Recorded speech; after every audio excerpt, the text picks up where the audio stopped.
in 1979. Last August, we were here for a Monday night baseball game matching the Dodgers and Expos, and we had the aftermath of the fight between Steve Garvey and Don Sutton. Perhaps that was a fissure. And as you look at these cold, hard numbers, there's a dramatic story there. As you see the Dodgers in 1978 were sitting 50-36 after 86 games. This year, they're only 35-51 and 17 games off the lead. The Expos, having played 9 fewer games. A year ago, were under 500, but look at them now as this youth has matured, and they've run off to 17 games better than 500. Of course, the manager is always the man everybody looks to when things are going bad. So let's begin with that side of the story right now as Howard Cosell talks with the Dodger skipper, Tom Lasorda. Thank you very much, Keith. I am with the presently beleaguered manager of the Los Angeles Dodgers, but he keeps the head high and the pride is there. Tommy Lasorda. Some quick, direct questions. First, a recent emergency meeting among you, Peter O'Malley, Al Campanis. What happened? Well, I just was called back from San Diego, Howard. We had an off day. Peter, who had been spending a lot of time with his father at Mayo Clinic, had a chance to talk to Al or myself about what was happening with the ball club and many things in general. So we spent about 2.5 hours discussing everything. One of the things you discussed was the way you are hampered by no-trade contracts among Les arbitres pour le match de ce soir. Right? Well, that's true, Howard. Lee Wire au marbre, no trade contracts, Dutch Rennert au premier but et Ed Montague au troisième but. For tonight's game, the umpires, Lee Wire at home plate, Dutch Rennert at first base, and Ed Montague at third base. He certainly shouldn't in any way be satisfied. When I was taken out of the ball game, I felt the same way. Don Sutton came to me 2 days after. He apologized. He said he never said those things to the press. I said if he said that, that was good enough for me. Now, next question. At this point of the year, the All-Star break at hand, what is there to look forward to? Twice a pennant winner, suddenly in last place. Well, we're just hoping that last night was the first game, first victory of many more. We have to come to this ballpark with faith and hope and believe that this ball club will win a lot of ball games. I told our players that the 1914 Miracle Braves, the 51 Giants, and the 1978 Yankees had not had hope, had not had confidence, and never would have accomplished what they did. Final question. Frankly, are you in job jeopardy? Are you worried about holding your job? Well, I've got enough problems just thinking about getting this club straightened out, Howard, and that's what I'm doing right now. Good luck to you. Thank you, Howard. Always good seeing you. The head held high. Still the battling manager of the team that's won 2 pennants in a row, now having problems. Let's go over and meet the happy warrior leading the new breed, the Montreal Expos. Don Drysdale with Dick Williams. Don? All right, Howard, thank you very much, and things are much happier on this side of the field than here in Montreal. And Dick Williams, you have managed World Championship ball clubs, pennant-winning ball clubs right now. The Expos 5.5 games in first place. Are they the caliber of ball club that you think that can win the pennant? They absolutely are, Don. We've had real good balance all year long.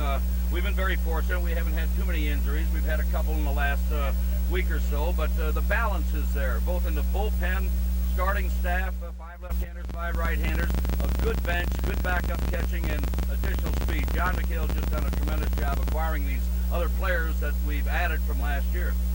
Is there a catalyst on this ball club? Is there somebody that makes this ball club go? I'd have to say 2 of them that are playing every day. Tony Perez, by example. He's just an outstanding player, an outstanding person. We're happy to get him from Cincinnati. We were happy to get him 3 years ago, and it looks like he's going to go on forever. Then I'd have to say my catcher, Gary Carter, who I'm very disappointed he didn't get the votes he should have received in the All-Star game. Hopefully Tom will take him. But he's the one key man that sees everything out in front of him, is just doing an outstanding job. Norm Sherry's done a terrific job with him. So I'd say Perez and everyday players, Perez and Carter. And quickly in closing, nothing like the home field advantage. Oh, it's been good to us so far. We've only lost 7 ball games here, and the fans are just outstanding. They're hungry for a winner in baseball, and we might be able to provide it for them this year.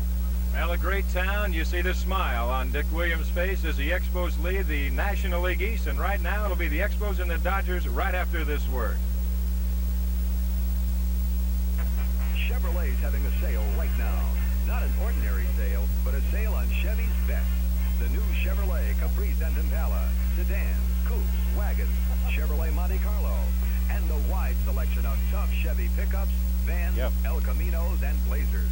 Special incentives to Chevy dealers now make possible savings of hundreds of dollars to you on Chevy's Best. See your Chevy dealer now and save.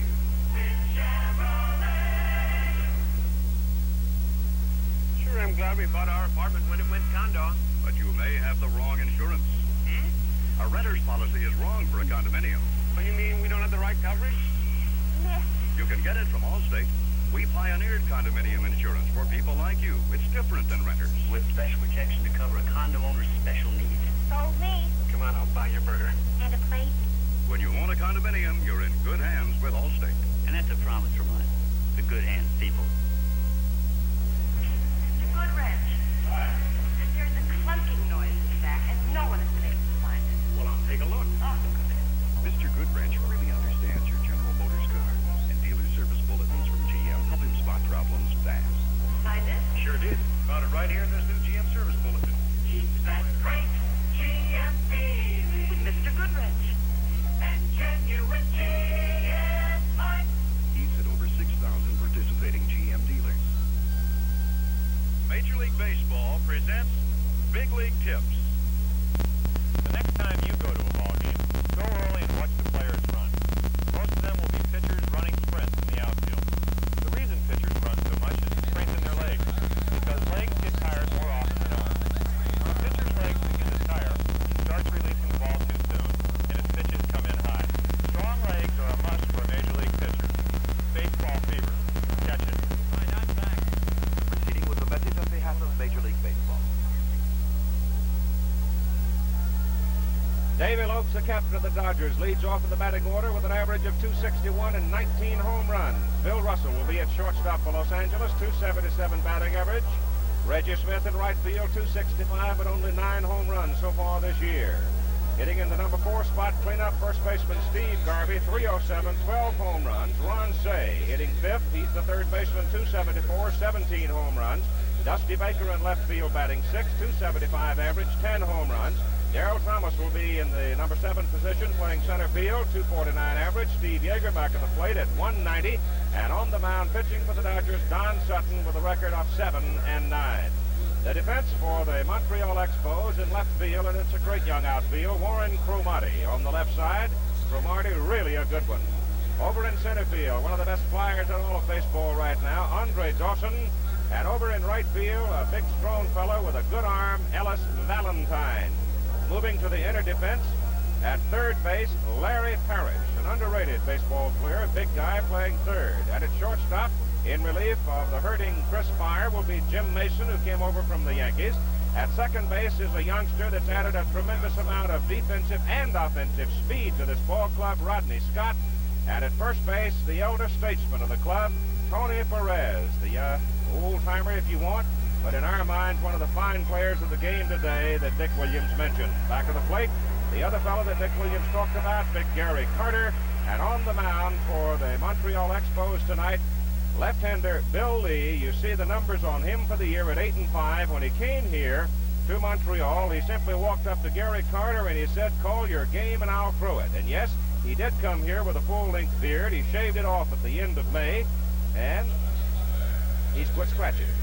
And he's also become a doggone good pitcher over here. He also had a no-shave clause in his contract, but elected to ignore it. Davey Lopes comes up with 42 runs batted in on the year. We have only 3 umpires starting the game. Lanny Harris, scheduled to be here, didn't make it. Lee Wire's back at the plate. Dutch Winnert and Ed Montague working on the first base side and the third base side. Davey Lopes has become the statesman of the Dodgers, the team captain. You'll be hearing from him sporadically throughout this game. First pitch is hit high in the air and deep to left center field. Drifting back is the center fielder, Andre Dawson, to make the catch in the morning track. And there's a sample of the power of Davey Lopes as he hit that ball about 385 feet. The dimensions on this ballpark, 325 down each line, 375 up the alleys, and 404 to straightaway. Keith, right here in Montreal, this is a good pitcher's ballpark. It's a fair park for everybody, but at times the ball will carry better here. Kind of stuffy down on the field. It is stuffy, and I don't know what it is, whether they've put detergent or something around. Yeah. Smells that way. Russell Throws it on the ground. Second baseman Scott backhands and throws to Perez, and you've got very quickly 2 out for Los Angeles. It's stuffy because it's such a totally enclosed area. Quite a difference from old Jarry Park where they used to play, which is windblown. This, of course, the great Olympic Stadium, where ABC was fortunate enough to hold forth back in 1976. It's impossible to come back here and not be overwhelmed by nostalgia. Reggie Smith comes to the plate. Only 1 run batted in the last 11 games, and that was a home run. Against the left-hander, hits from the right side. His power side generally is the left side, and Lee's in there with a strike. And one thing about Bill Lee, he's going to throw strikes. He's only walked 20 men in 103 innings. He's got good control. Took something off that one and got it home, and it's 2 strikes as Lee has the edge.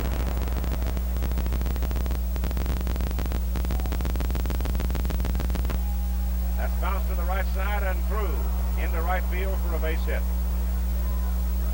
Reggie Smith, of course, an exceptional ball player, not playing up to his abilities thus far this year. Missed, as a matter of fact, 40 games. He's been one of the unhappy Dodgers. Apparently, he was told that nobody would make more on the team than Garvey, and then he found out that Say was making more than Garvey, and he felt that he, Reggie Smith, was being cheated, and just part of the morass that the manager, Tom Lasorda, has had to deal with this year. Circumstances beyond his control. Certainly Lasorda, having won 2 pennants, needs no excuses made. Steve Garvey, the first baseman, takes a slow curve for strike 1. Garvey had 3 hits yesterday, but going into that ball game had gone 3 for 25. His triple yesterday, his first extra base hit in his last 17 games. Lee jams him inside for the fastball, and it's 1-1. You know when Garvey hit his last home run this year? That Monday night game we did weeks back against the Cubs at Dodger Stadium. That's a while ago. Yes, indeed. Typical of what the Dodgers have been coping with. Now Billy Russell, the shortstop, he's been in a slump too. Billy looks at the base runner and comes inside to make it 1-2. Garvey is the National League All-Star first baseman for the 6th straight year. He was the MVP last year in the game in San Diego. There's Don Sutton, who will be working in the bottom half of this inning. 7-9 on the season. The Dodgers, but reasonably close play at first base. Nervously chewing gum, Sutton, a figure of controversy, with some outspoken words from his point.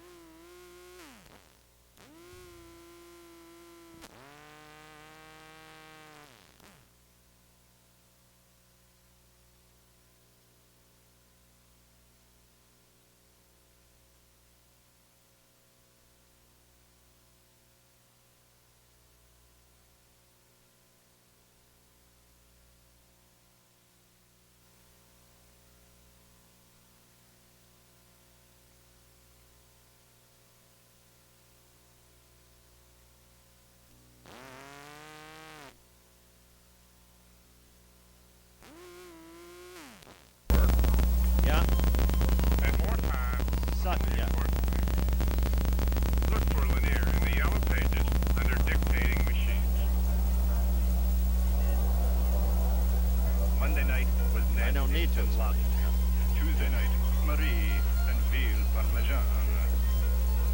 Wednesday night, Monique and beef bourguignon. For those occasions when you're not sure what you're having for dinner, bring along the wine that's correct with any dish. Blue Nile, a delicious imported white wine that goes as well with meat as it does with fish. Friday night, oh yeah, Friday night.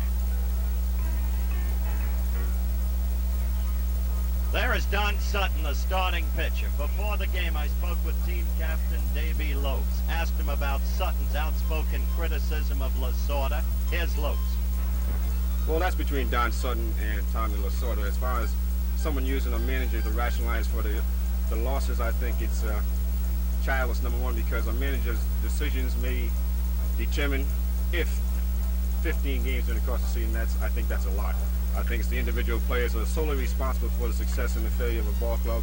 And I don't think any manager, unless he's just brutal, and I don't think anyone would have to be in that position to begin with. Has Lasorda lost control of this club? No, I don't think Tommy has lost control of this club. I think the individuals have lost control of themselves, probably. Which ones? I can't go on national TV and say which individual has lost control of themselves. I think the inability of individuals to perform up to their capabilities they had in the past is the sole reason why the Los Angeles Dodgers are in last place. Pretty outspoken from the team captain, Mr. Jackson. Yes, might as well get everything up front. Sometimes it helps to dissipate it, doesn't it? Warren Cromartie tonight in his 235th consecutive game, the Expo record 259 straight by Rusty Staub. Don Sutton on the mound. This is his 4th start since he had a win. And Cromartie fouls it back, and it's 2 strikes. This is the 19th start of the year for Sutton. His last outing, he was beaten by San Diego 6-0. His last victory, June 21 in Atlanta. His first start of the year against the Expos. 2-strike pitch, swing and a miss, and Cromartie is gone. That'll bring up Rodney Scott, then Andre Dawson. Check the batting order for you. See, Tony Perez is in a familiar position in the order. Cleanup. Gary Carter bats 5th. The catcher, Ellis Valentine, the right fielder, hits 6th. Larry Parrish, third baseman, 7. Jim Mason, shortstop, 8. And the pitcher, Bill Lee, 9. Lee's 7 for 37, too. He didn't forget how to hit over in the American League. Pitch to Rodney Scott. Strike call.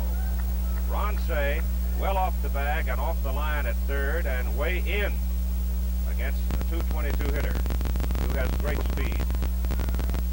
1-1. There you see how far away from the line he is, and he's inside the bag at third. And Keith, I think you can take a look at that whole Dodger infield. They're all up a step or 2. Yeah, this kid can really run. On the corner, 1-2. You see they're all up.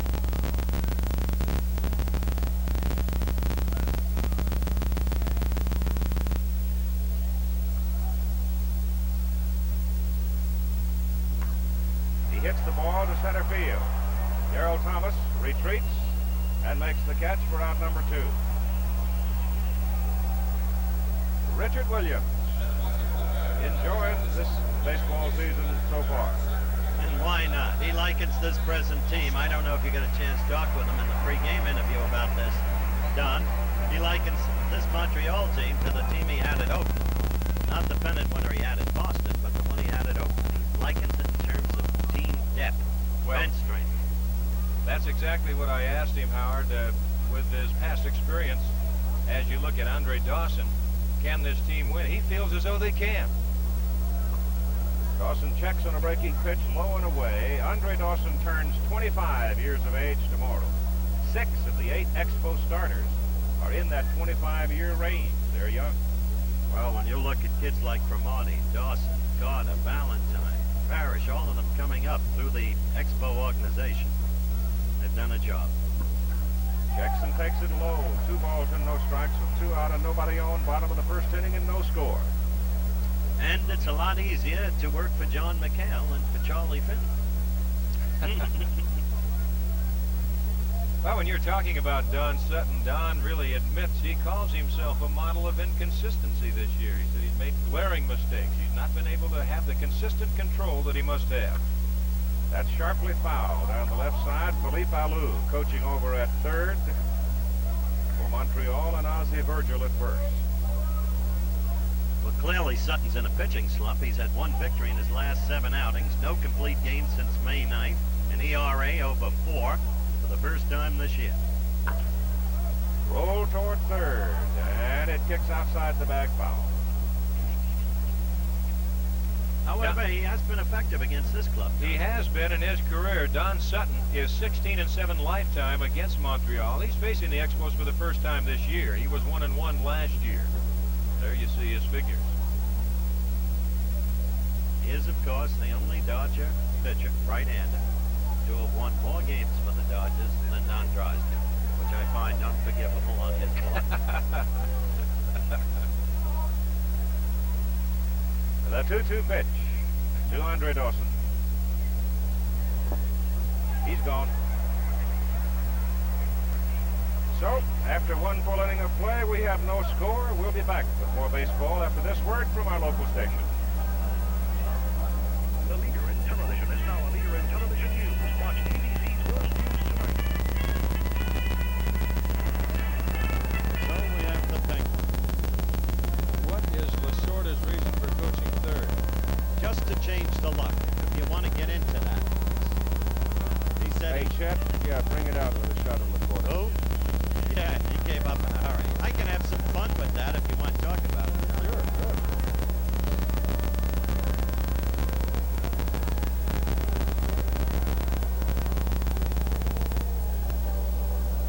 Where do you go from here, Keith? New York? Not Boston? No.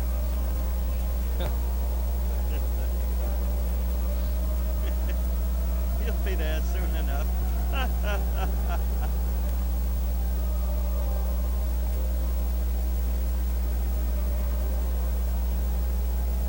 Which umpire didn't get here? Lanny Harris, rookie umpire. Wendelstedt's not here. So Dutch Rennert's at first Yeah. and Ed Montague's at third, right?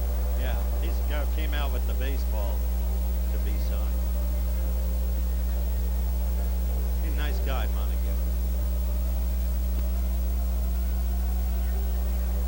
No, he's young. He's got some pizzazz to him. Although I'd accept the other.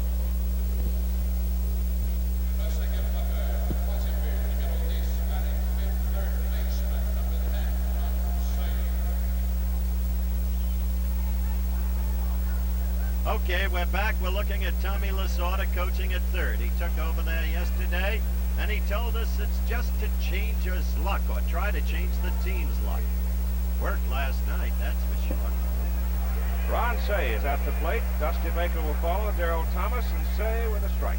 You know what he further said, Keith? He said, I've tried everything. I've told them to come to the park at game time. Take no batting practice. I've given them extra batting practice. Sometimes I think I'm dreaming. Well, it ain't good, whatever he's dreaming. Lord, mercy. Billy Martin took over coaching at third. When he came back, he got rid of that in a hurry. The shortstop, Jim Mason.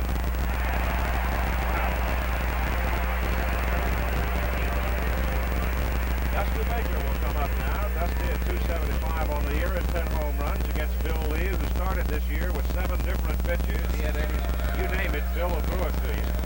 He's given up on the knuckler, though, because when he threw it up there a couple of times, it went ringing off the center field fence.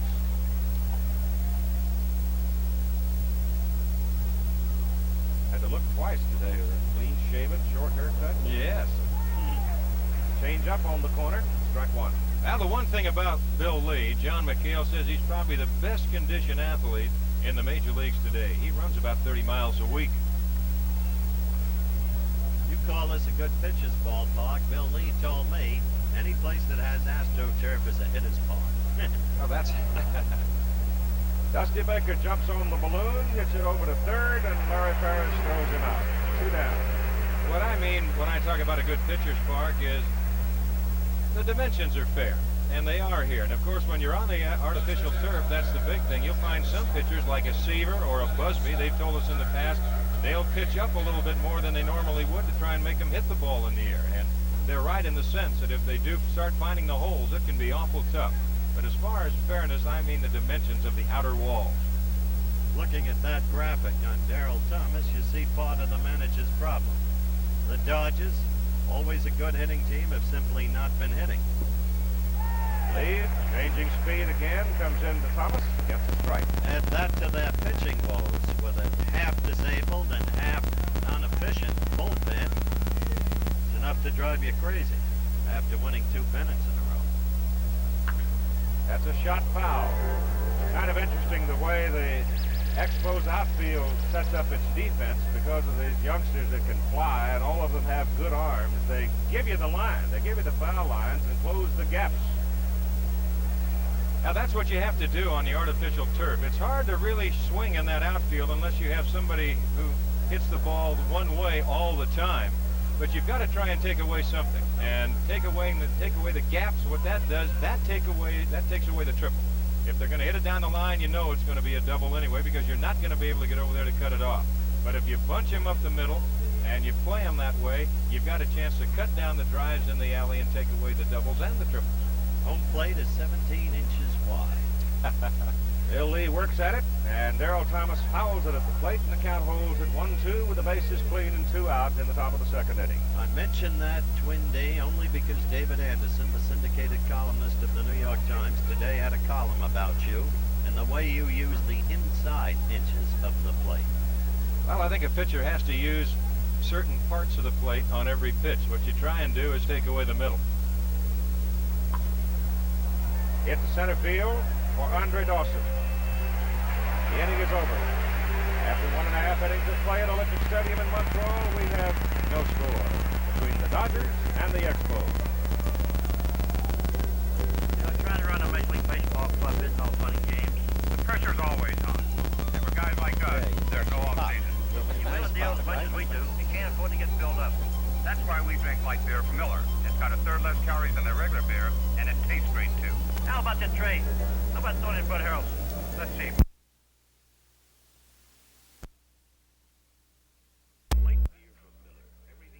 No, I think it's going to be a good game. Yep, it's going quickly. It's not bad. We got good story. Kid loafs.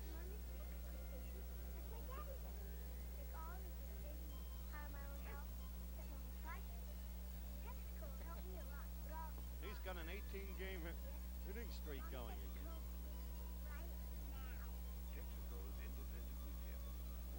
Who is that? Lee Walls.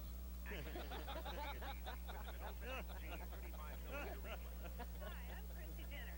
I just focus and touch this electronic button. What'll they call him? Great pictures automatically. The XG loads easily, too. This signal shows that the film is loaded properly, and the electronic self-timer lets us get into our own pictures. The Minolta XG, the automatic choice for action photography.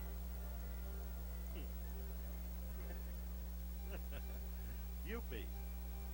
Looks a little like Keith, don't you think, Don? The shape is familiar. Runs like you, too. Nobody knows who he is, at least the public. He's kept his identity a secret. I guess maybe he doesn't want to become a false celeb like another mascot has in baseball. Tony Perez gets a round of applause, and why not? He'll be followed by Gary Carter and Ellis Valentine. Ball is hit high in the air and deep to right center field, but it's playable, hanging way up in the air. Didn't go as deep as I thought it would. It just got up there and hung on. So there's one out. Okay, Gary Carter, one of the bright young members of the Expos. One of the keys to the team. I talked with him before the game. Here it's that talk. What's the nucleus of your success? Pitching staff? I'd have to say that's a big margin of it, and a key word, experience, something that we've all gained. I know myself, this is my third full year now behind the plate, because when I first came up, I was dividing my time between the outfield and catching, and now I'm behind there on an everyday basis, and that has helped me. And then as well as all the rest of the players, Parrish getting some more playing time, Cromartie, Dawson, Valentine, all more playing time, something that we needed. So I'd have to say the key has been experience. Gary Carter, catcher of the Expos, pregame comments. Gary grew up in California. As a matter of fact, he went to school with Tom Lasorda's daughter out there, out in Placentia. But he now lives in Kirkland, Quebec, about 30 minutes from the ballpark. And he is a hero here. Why not? Boy, I tell you, this is a strong young player. Don Sutton being rather careful with him, goes to 1-1 now as he missed outside on the last pitch.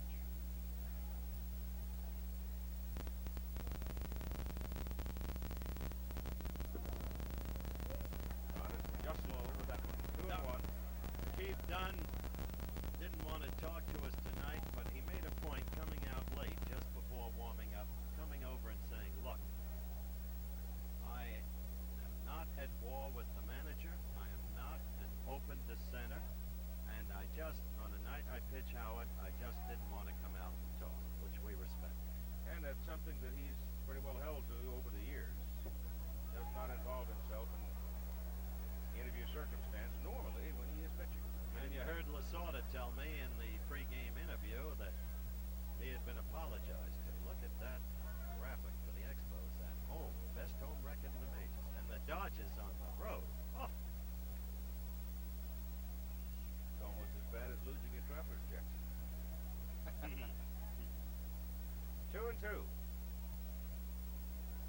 Gary Carter. High pop to the infield. Sutton, Jose. Ronnie makes the catch. Ellis Valentine will be next. One of the things that's interesting about this Los Angeles club, and again, cold hard numbers tell you a story rather quickly. As of June 1 this year, they were 26 and 26, 3 games off the lead. Since June 1, they are 9 and 25. They're in last place and 17 back. It's been a dreadful month of June, and so far July has been full of laughs either. Keith, you were talking about the Dodgers' road record, and one really bright figure that sticks out, and it does stick out to the negative, as we'll talk about that. That's ball's foul. In one-run decisions this year, talking about the Dodgers have always used that bullpen to a great advantage. They're 12 and 20. But on the road, you go a little bit further and break it down, they've won 3 and lost 15. And that's tough. No wonder. That is gray under the blue hat. Foul. I've known Lasorda since he pitched for Montreal right here when it was then a Dodger farm. I respect the man and I admire the man. He's a man. Tasting adversity for the first time as a Dodger manager. He'll emerge from it. The two-strike pitch to Ellis Valentine, who's playing tonight with a sore hip from a hard slide against Cincinnati a couple of weeks ago. 1 and 2 as Sutton is outside with the fastball.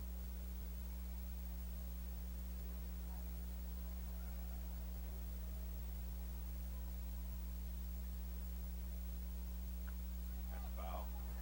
I heard the presence of Valentine in the community and as a member of this team, while they certainly is a contributing member.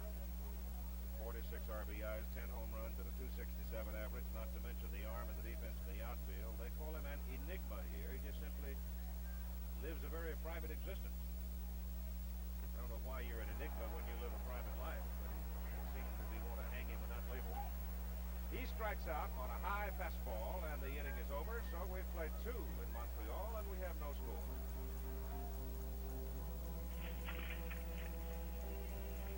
There's something about an Expos Elba man. My name is Joy Stresky, and I've been playing Major League Ball for a lot of years. I've seen a lot of ball players come and go, and lots of them shades too. I've always liked Expos Elba. No fancy perfume, no fancy price, just a good, clean, refreshing fragrance that makes a man smell like a man. Try them all if you want to, but you'll find out. There really is something about an Expos Elba. Well, why not let Keith lead it? Looking for good gas mileage? Let's set the record straight. When it comes to full-size, 6-cylinder pickups and vans, standard transmissions, nobody tops these economical Chevys. And nobody has a better V8 mileage rating either. Same with El Camino. Nobody in its class beats it. So, you want good gas mileage? See your Chevy dealer right now. And now you can save hundreds of dollars on a wide selection of pickups, vans, Blazers, and El Camino. A relief pitcher's always got to reach back for something extra. Take the ball tonight. Score tied. 2 on, 2 out. Now the batter thinks I'm going to throw my hard slide, but I reach back for Levi Garrett joy. Taste that fresh Levi Garrett flavor one time, and you'll know why it's one of the fastest growing brands of loose leaf chewing tobacco in the country. My brand. Make it yours. We move along now to the top of the 3rd inning, and we'll have Steve Yeager, Don Sutton, and the top of the order, Davey Lope. Steve Yeager at 190 on the year. Let me tell you something. Hit 190 last year. He may be a little under 190 despite that graphic right now. But he's got a 4-year contract for $1,050,000. That's not bad for that kind of production. He hits 290. For 2 years put together. He's a fun guy, though, Yeager. Yes, he is. Loop back in the crowd foul. You talk about a fun guy. That Montreal pitcher, Bill Lee, he really is a fun guy. Is he still researching Goebbels? 2-strike pitch. Yeager checks and takes. They appeal at first and call him out. Struck out. baser in it, follows him out. So Bill Lee gets his first strikeout of the ball game. Before the game, some of the wit of Mr. Lee came to fore as he talked with Howard Cosell. You've been characterized by many, including me, as a flake. How do you react to that? It's a basic comment from a right-handed world, and I being left-handed, and sinistre, and see, it's in Latin and gauche in French. It's terms labeled to us by a right-handed world. I think it's non-productive, but it makes people laugh at themselves, I think, and to see the kid in everybody. Bill, do you find any real difference pitching in this league vis-a-vis the... We'll get back to Bill Lee later. Right now, let's look to the top of the order with Don Sutton at first base and Davy Lopes at the plate. And Lopes swings and is flagged down by Lee, and he'll go to second to get Sutton on a fourth play with Lopes on the fielder's choice at first.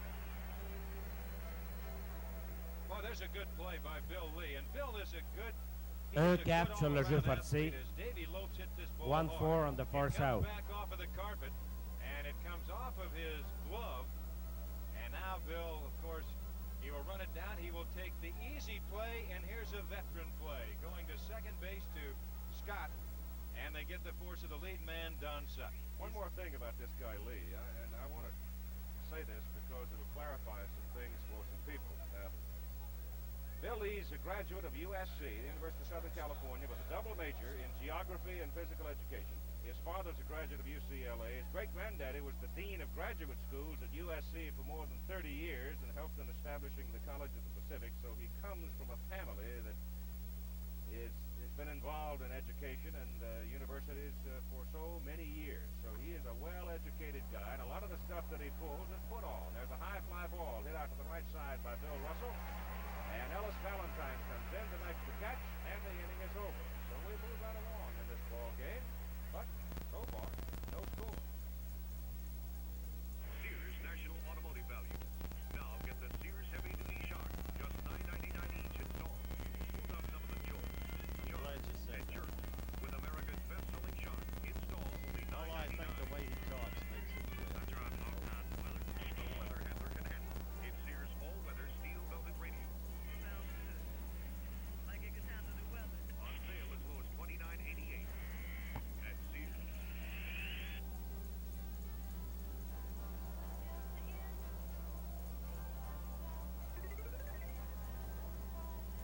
One more tea, guys.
It'll be the bottom third of the order as we go to the bottom of the third inning. For the Expos, Larry Parrish, third baseman, Jim Mason, shortstop, and the pitcher, Bill Lee.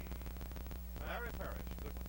Perhaps you noticed the kind of guard that Larry's wearing on that left leg. That's to protect the instep. Look to the call ball. There it is. That's to protect the instep. Struck himself with a foul ball a few days back, and that's enabling him to play tonight, to return to the lineup. Ball is hit to center field. High in the air and hanging there for Darrell Thomas, and out number one. In fact, as we got to the ballpark today, the three of us, Larry was in a batting cage underneath the stadium as you look at Dick Williams walking his cart, taking early batting practice, knowing that he was going to try to play tonight. Jim Mason at 182, playing in place of Chris Spire, who's suffering with a sore lower back.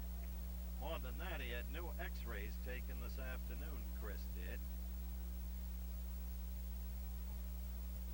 Waiting the results of those, because Spire is frankly concerned about his future. Mason hits it to center field. Thomas is on his horse. Darrell goes back, makes the catch.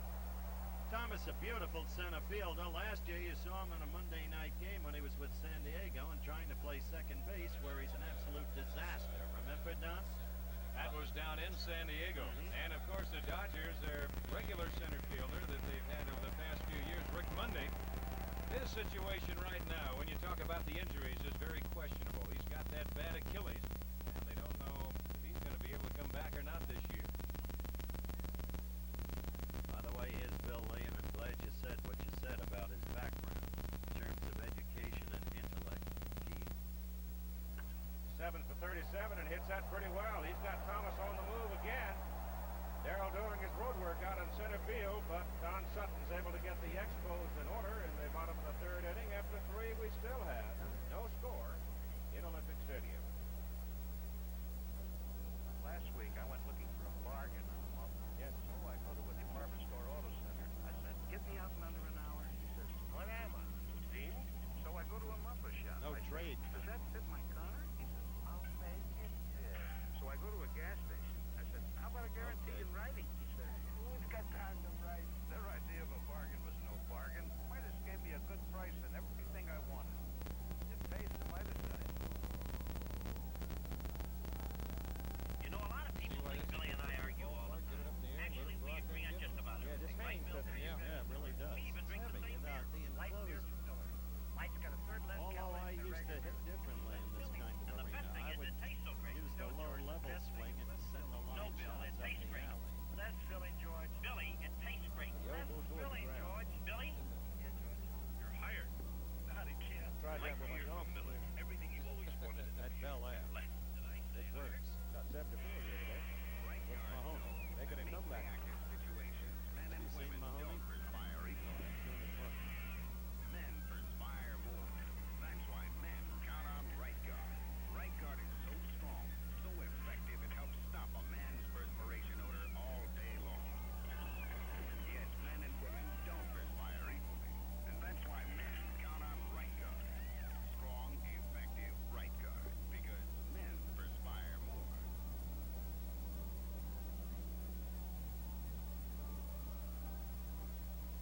Well, it'll be second time around for the Dodgers as you look at the line score against Bill Lee, with the power now coming to the plate. In the top of the 4th inning, Reggie Smith, Steve Garvey, and Ron Say. Smith, 9 home runs. That's a big number. 29 RBIs is also a very important number. Phillies leading the Giants 1-0 the 5th. Chicago suddenly hot 5-0 over Atlanta in the 3rd, and the Cardinals over the Reds 2-0 in the 3rd. In the American League, 4-1 the Blue Jays over the Brewers. Home runs by Howell, Woods, and John Mayberry, a 2-run shot. Cleveland suddenly playing well again. Kansas City slumping. The Indians leading 4-0. Baltimore, Oakland, Texas, Chicago later. Minnesota leading Detroit 2-0 in the 2nd. And the 2-1 pitch now to Reggie Smith by Bill Lee. 3-1. Lee Wire is back at the plate tonight. This is a deeply sensitive man whose temperament strongly affects his play. This was true of him at St. Louis. It was true of him at Boston, too. Get out into short right center. Valentine comes easing over. Makes the play.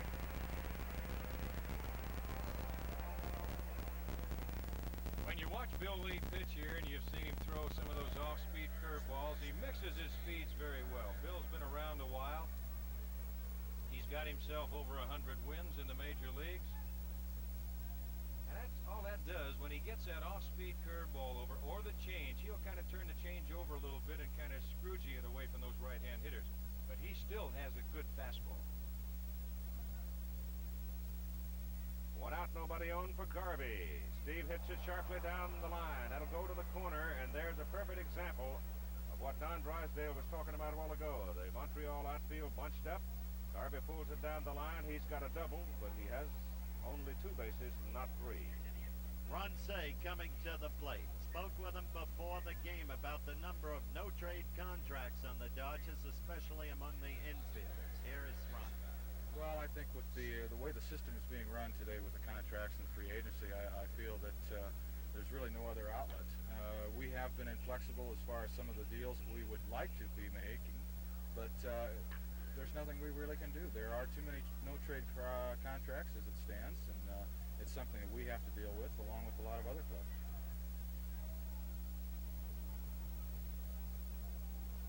Ronnie Say, pregame comments, takes ball 1. Well, you talked about that a week or 2 ago, didn't you, Keith? You felt it was hampering the Dodgers. Well, you know, if you had, that's a strike, 1-1. If you had no trade for 2 years, that's one thing. No, no trade for Ronnie 5 Say years. has 5. Yeah. Bill Russell has 5. Right. Davey Lopes has 5. We may hear from Davey later on the same subject. Garvey's up for a renegotiation in 81. A 1-1 pitch. Ron hits it back to the pitcher. Holds the runner at second and throws him out. 2 down.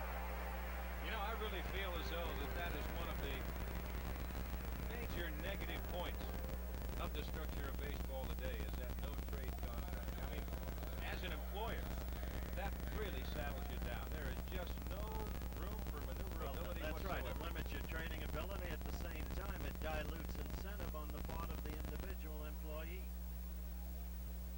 Dusty Baker at 275 on the year. Dusty rolled out to the third baseman, Parrish. His first time up tonight, and he takes it on the corner for strike 1. Plus, consider this on the Los Angeles situation. 25-man roster, there are only 3 Dodgers. Welch, Sutcliffe, Patterson, who are under age 25. Baker hits it sharply. 1 hop to Jim Mason, the shortstop, and the inning is over. So the Dodgers strand Garvey after his double at second base. After 3.5 innings of play in Montreal, there is no score. Amazing. Snowmobile, the fight, boat, and now the camper. One place can't hold it all. Very rapid game. Allstate can. Very rapid game. It's true. One simple Allstate Well, 3 policy guys covers your really boat, wrapped the trail, ball like last Stem inning Snowmobile. against Lee. And we can just add the camper to your auto policy. Hey, big hands can cover everything. Now, the wording on that was... Right. I got it. You're in good hands with Allstate. That's a promise from I us. got primetime baseball special, Yankees versus Angels. Check a local list. Let us show you the lengths Texaco sometimes has to drill to find more energy. Yes. This is New York's World Trade Center. Imagine drilling the length of 15 World Trade Centers. 15 World Trade Centers. That's almost 4 miles. Well, that's how deep Texaco has to drill. 4 miles down and $1 million a mile to find more energy for you here in America. Texaco, working since Yeah. America, one full-size room, ride, and comfort with impressive fuel economy and cruising range. The 1979 Caprice and Impala offer a 33% increase in fuel economy over the 1975. An estimated 336 miles of city driving on a tank of gas, 441 miles on the highway. This is it. And now you can save hundreds of dollars on a new Caprice and Impala because Chevy's Best is on sale. See your Chevy dealer now. Next Monday night from Anaheim, we have a special Friday presentation. Excuse me, Friday night, special edition of ABC's Baseball. It'll be in prime time. The Yankees and the California Angels. We have further telecast plans to be announced later in the week, but we'll have the Yankees and the California Angels Friday the 13th from Anaheim Stadium at 8 Eastern, 7 Central, and 6:30 Pacific. Check your local listings for the game in your area over most of these ABC stations, particularly in light of the further plans that will be announced later. That's foul back in the crowd for strike 1. The Angels. Mess that up. The Angels, a ball club we've been anxious to bring you on Monday Night Baseball. Allen, such a hot hitter. 6 home runs in 6 games at one point, didn't he, Don? That's right.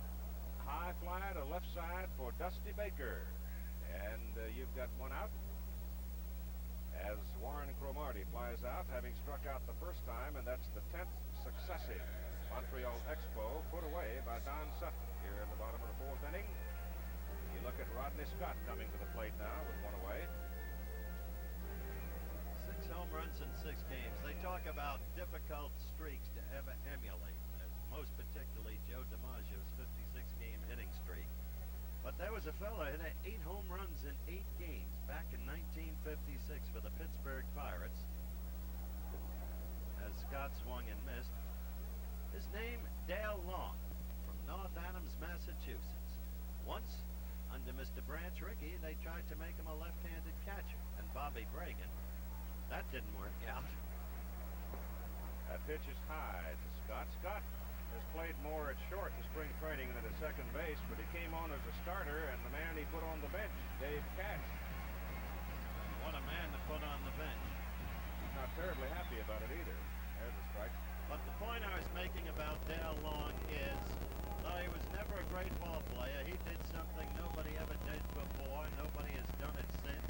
And who knows, maybe nobody will ever do it again. 8 in 8 games, a tough streak to ever emulate. Scott's gone.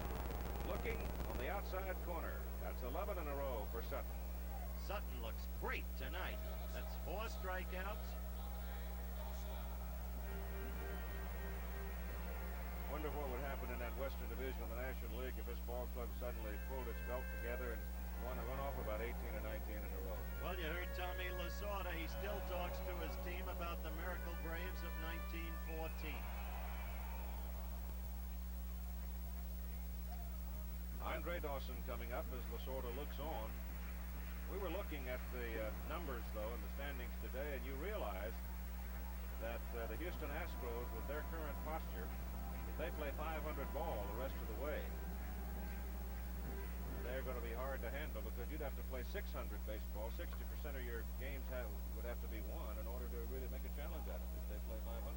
Well, the Astros aren't relying on that. Having suddenly been belted 3 in a row by the Cubs and seen their lead melt from 9 to 7 games over the Reds, they're aware of the fact that they want to keep playing winning baseball and in effect must.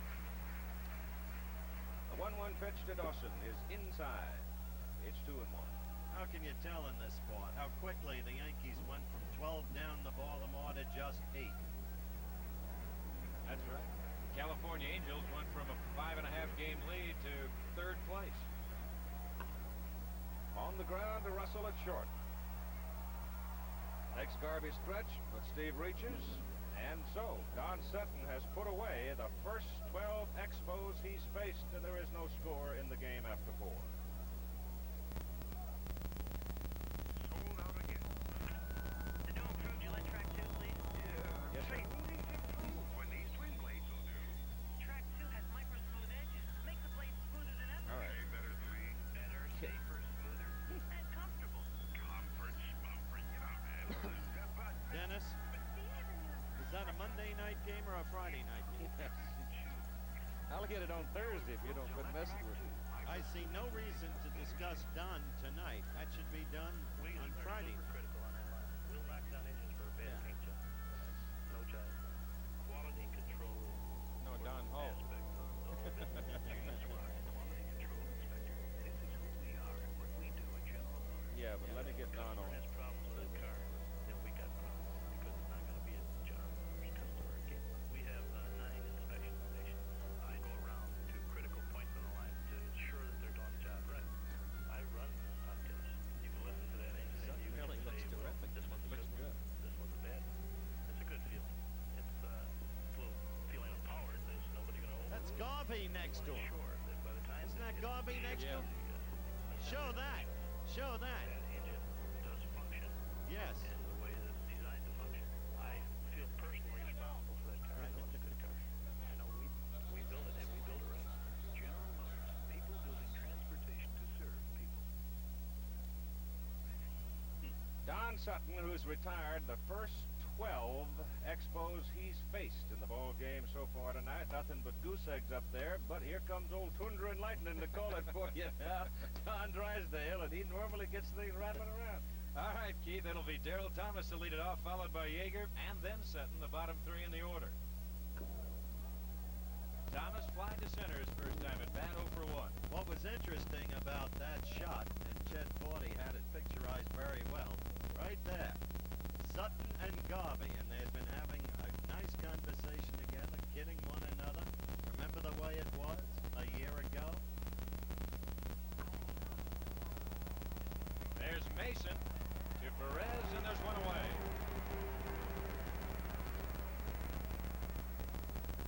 Now Jimmy Mason filling in for Chris Fire, one out in the Dodger fifth, and Steve Yeager comes on. He struck out his first time at bat. Maybe the Dodgers would be better off if the two had another fight. You never know. Shake them up. Throw them out. Thunder and lightning. You heard Keith Jackson use that phrase.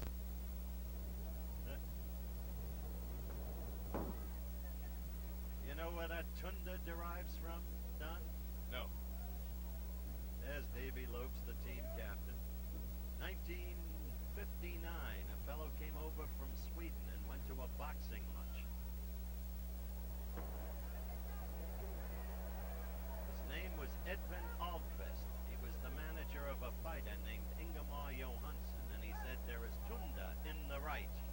And so on June 26, 1959, there was when Johansson KO'd Patterson. That'll be fouled away right side, and the count goes to 1 and 2.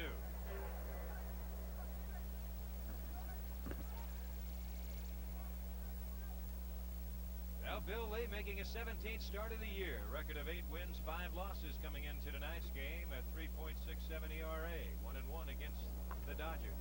That's a base hit right field.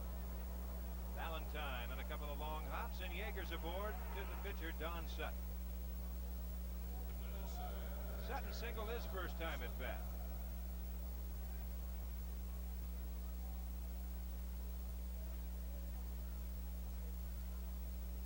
Sutton, you see, checking with his third base coach and manager, Tom Lasorda. I said Billy Martin tried it not for long. He just wanted his third base coach for hours to get to know his signals. Good bunt by Sutton. Somebody's got to pick it up, and Carter goes to Scott. Sacrifice, 2-4. Sacrifice, 2-4. Scoring position is Yeager at second base, and we go to the top of the order, and it'll be Davy Lopes. Each fly to center was on a fielder's choice. There you see Yeager at second base. Now you were talking about winning streaks and things like that. There's one thing that a player has to do every now and then, regardless of if you have ill feelings about your manager, your fellow teammates, the organization, or what. I believe that somewhere along the line that a word spelled P-R-I-D-E has to start taking over. You've got to look at yourself in the mirror every now and then. And if that happens, you don't know what the Dodgers might do.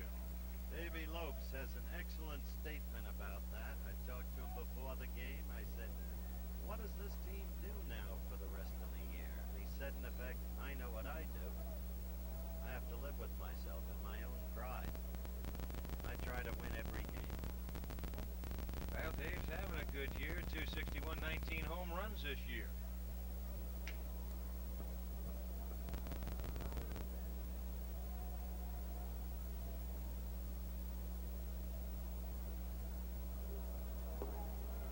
Good curveball by Lee, and the count 0-2.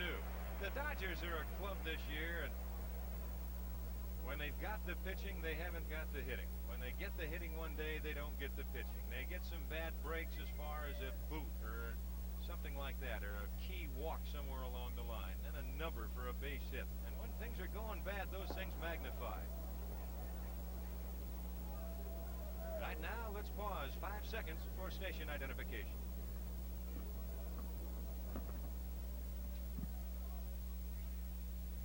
Now there's 2 outs in the Dodger fifth, no score. The Dodgers with the only 4 hits of the ball game. That'll be fouled right side.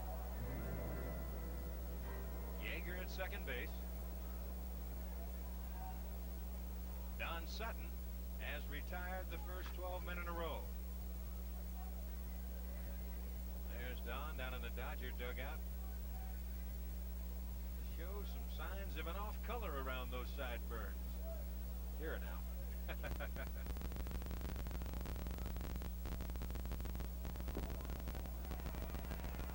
balls and 2 strikes. It's got to be getting old to have won more games than you.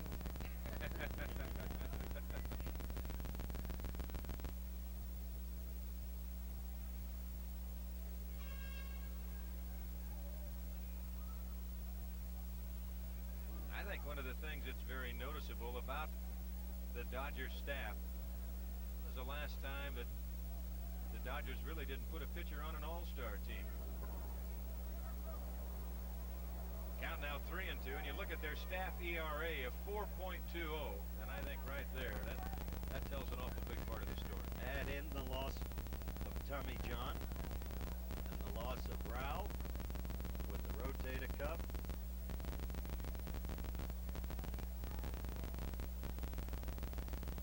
Full count to Davey Lopes, 2 outs, Yeager at second. And now they try to pick off. Lee probably has one of the best pickoff moves in baseball, but that is to first base. On that particular pickoff play there, as he kicks the leg up and actually turns around maybe a little bit backwards to second base, we'll see that happen with runners at first and second when they'll be going on a 3-2 pitch. Pops him up. Rodney Scott.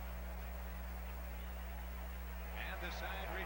Chevrolet four-door sedan that beats the Chevy Malibu. I'm afraid Montreal is going to win this game. In prices for these small foreign cars. They could. And for Chevy Malibu, Malibu wins again. The roomy, mid-size Chevy Malibu beats these small foreign cars. More room, better mileage. You know, Bill Lee was hit by a taxi while he was jogging and missed a turn. Yeah. Did you know that, I like Keith? to relax when I'm traveling. I like a pinch of skull between my cheek and gum, Idea. too. That's full tobacco Idea. pleasure without lighting up. So I can think about Where were yesterday you last night when we needed? and tomorrow. Skull's He's my in friend. Drysdale's room while he was waking me up. Either What do way, you think? you're going with the winner. Can I have your autograph, Mr. Mercer? My husband. Smokeless tobacco. A pinch is all it takes. This is the heart of power, the inside of the JCPenney battery. These plates and grids produce so much power inside, we can back it up outside. So much power if it ever That was fails my to accept and referee hold a charge, and the failure is not caused by your car's electrical system, return it with proof of purchase. We'll replace it free for as long as you own your car. And it never needs water, ever. It's the last battery your car will ever need. Tony Perez coming to the plate, knows what it is to win. Played under Sparky Anderson. I talked to him about Anderson and the current manager, Dick Williams. You played for Sparky Anderson. Now you've played a couple of years for Dick Williams. What do you think of Williams, and how does he compare with Anderson?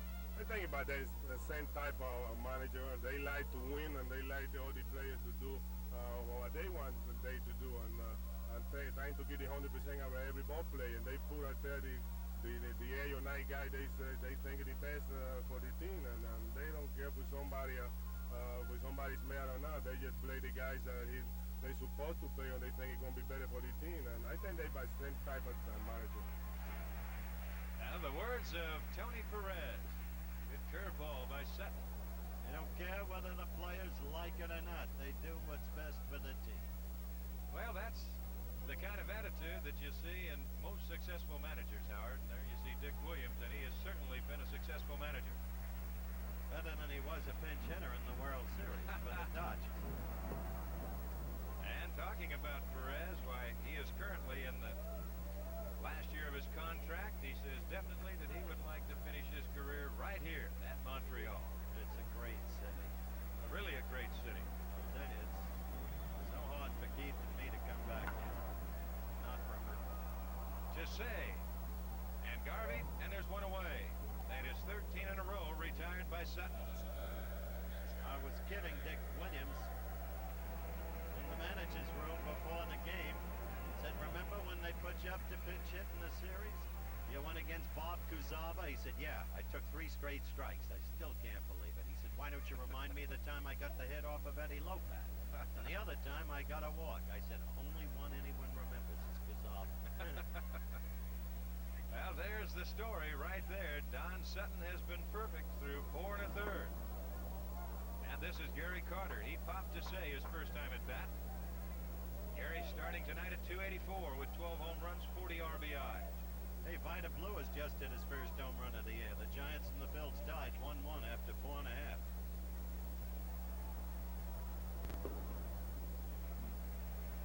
It could be interesting because Montreal, when they close this season, they close it right here with the Philadelphia Phillies. That's the story here.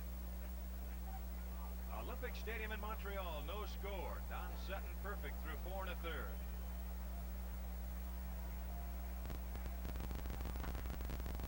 Just foul. That's the hardest ball hit off of it. Boy, you see that ball pick up speed on that carpet. I tell you, in the third inning, Keith, I thought Bill Lee would throw him a cripple, and I thought the opposition pitcher really belted one. Remember, Thomas had to go back against the left center wall. 2 balls and a strike to Carter.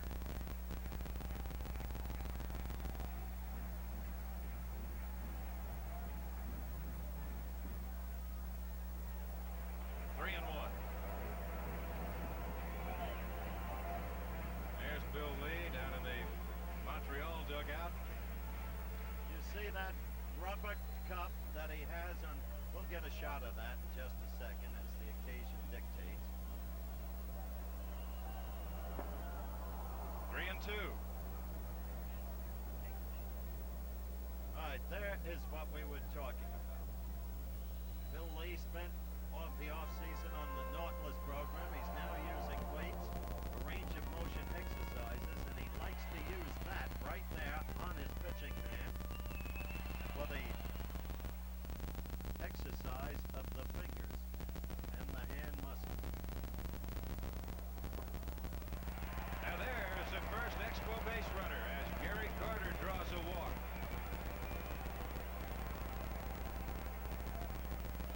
That will bring on Ellis Valentine, who struck out his first time at bat. They say that here's a guy, Keith and Howard, that just has just good natural all-around ability. Well, he can run. That whole outfield can run. Well, they've been working up here. John McHale has been working along with the Expo organization, and now they wait for the third base umpire, Ed Montague, to move into position at second base. We mentioned before at the top of the show, working with just 3 umpires tonight. Lee Wire, Dutch Rennert at first, and Ed Montague at third.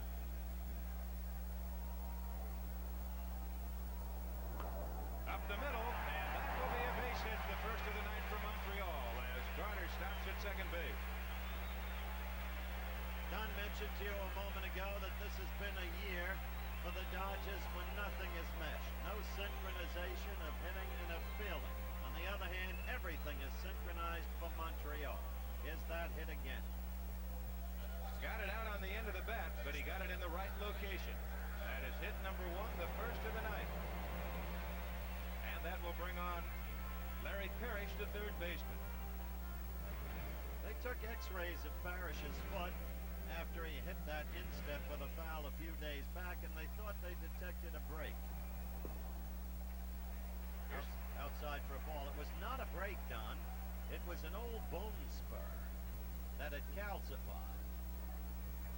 And that's the guard that he wears right now. Good curveball by Sutton. Sutton, as Putin, they throw that knuckle curve. Either that or they throw what used to be your masterpiece, a ball slightly moistened. No.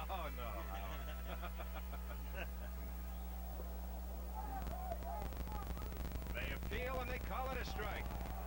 First base umpire, Dutch Rennert, who now moves into position between first and second. That's Carter at second and Valentine at first. Look at that pitch one more time.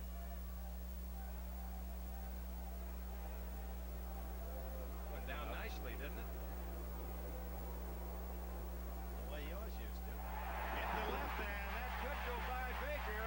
He backhands. 1 run will score. To third is Valentine. To second is Parrish. And Montreal leads it 1-0. And so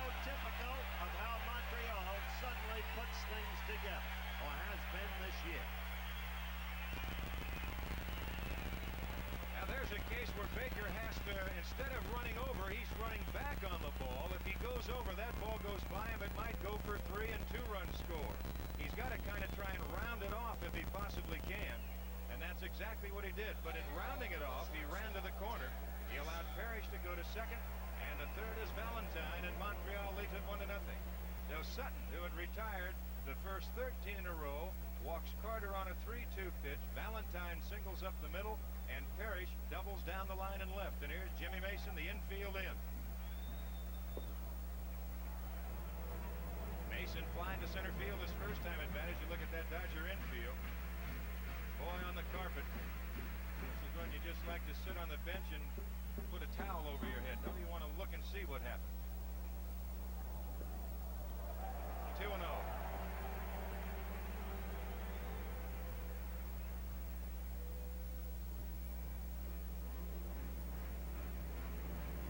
Sutton making his 19th start of the year, and as Howard pointed out earlier, a very unfamiliar ERA for Don Sutton, 4.19. Before anybody calls balk, explain why it wasn't a balk, Don. Well, he stepped off the rubber. Exactly.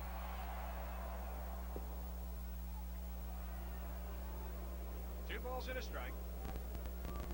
That's the score from Olympic Stadium here in Montreal as the Expos push across the run here in the 5th inning. Have runners at second and third, and but one out.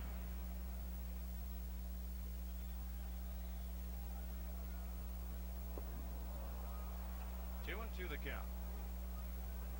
Here's a case where Sutton will really try and make a good pitch here of some kind. Got the pitcher Lee coming up next. Said before, Lee is not an automatic out.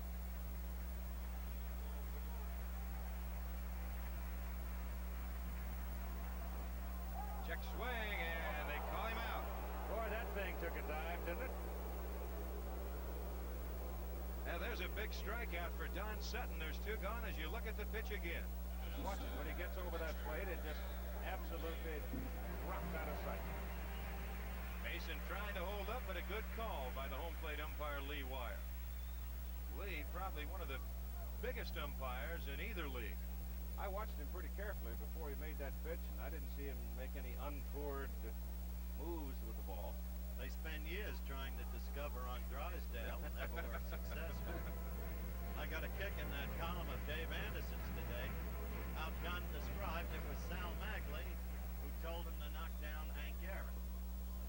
So Hank Aaron, whom Dunn used to knock down, had 17 career home runs against Drysdale, more than any other batter against Dunn. Clearly, it was an effective tactic, Twin Dave. You ever think of how many he might have hit?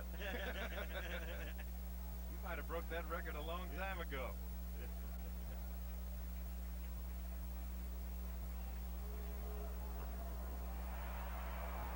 0-2 the count. That ball foul. Lee trying to catch Say back at third. But a good play. That's the point. And that's Dick Williams' baseball. We've talked about people like Williams and Mock. Once again, I go back. They're both disciples of the late Mr. Branch Rickey. And to this day, Al Campanis, the Dodger general manager, a Rickey disciple, as you look at Dick, has those little cassettes of Mr. Rickey's basic speeches and lectures. He was quite a man. Extraordinary mind.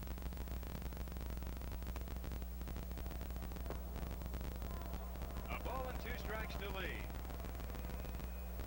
Valentine at third. Parrish at second.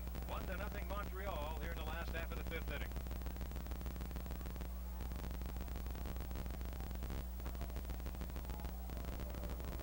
There's quite a guy right there that made the play on that ball. Philippe Alou. He was some ball player. Wasn't he? All three Alous. Jesus still with Houston. Matty had the best averages at points in a couple of years at least ever compiled by any of the Alou brothers, but Felipe was the best of the three. There's a base hit right field.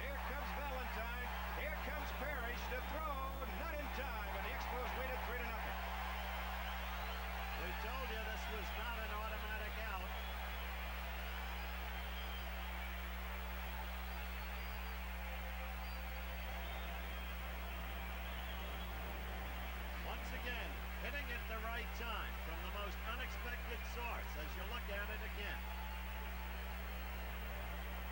Just met the ball. Chopped at it. Now there's a case on that swing, on that base hit.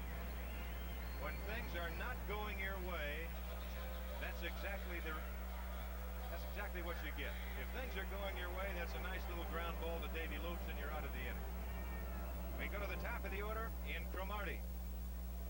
He is 0 for 2. He struck out. He flied to left.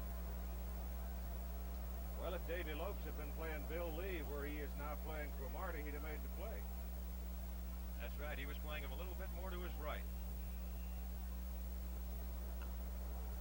Pop foul, out of play. 1 ball, 1 strike, the count. This kid is a great young athlete, Cromartie. A very hot hitter. There's Davey.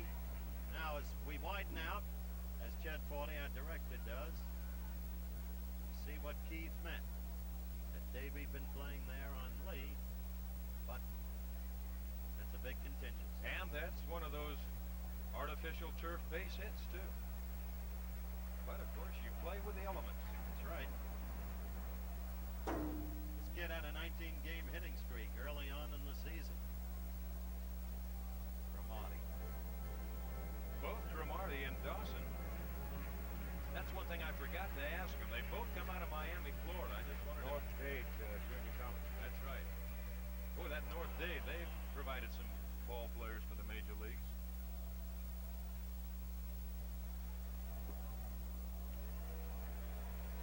2-2 the count. And the big call of home plate umpire Lee Wire. Remember when Lee first came up to the major leagues and they'd foul off a pitch and he'd take a ball out of his pocket? I'll tell you one thing, he would fire it back at you. You knew he was back. He told me one time, I said, I think we're in the wrong position. You ought to be here and I ought to be there. I was struggling and wobbling on a hot day somewhere in the Midwest. He's burning your fingers. Oh man, he's tearing my glove off. Foul back. Cleveland's ripping Kansas City. Royals have lost 8 of their last 9. Trail California by 6. Now they're losing 5-0 to the Indians after 6. Bobby Bonds had a 2-run homer. Andre Thornton homer. Kansas City having some pitching woes right now. See Garvey playing behind Lee at first base. He didn't expect him to go anywhere. Very muggy night tonight here in Montreal. Got him. Now the Expos pick up 3 runs here in the 5th inning, and we'll be back with more baseball after this word from our local station. ABC News close-up uncovers a 30-year-old Yes. mission mind control.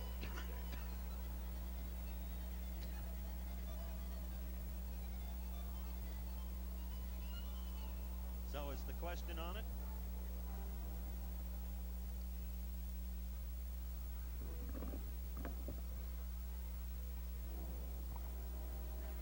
Yes.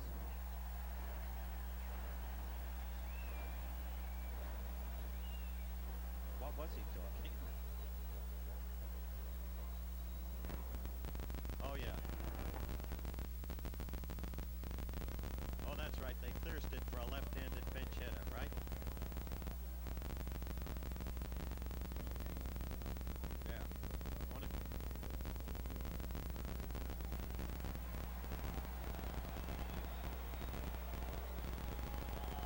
Well, Drysdale got the runs again. No, he did. The story is Yuppie.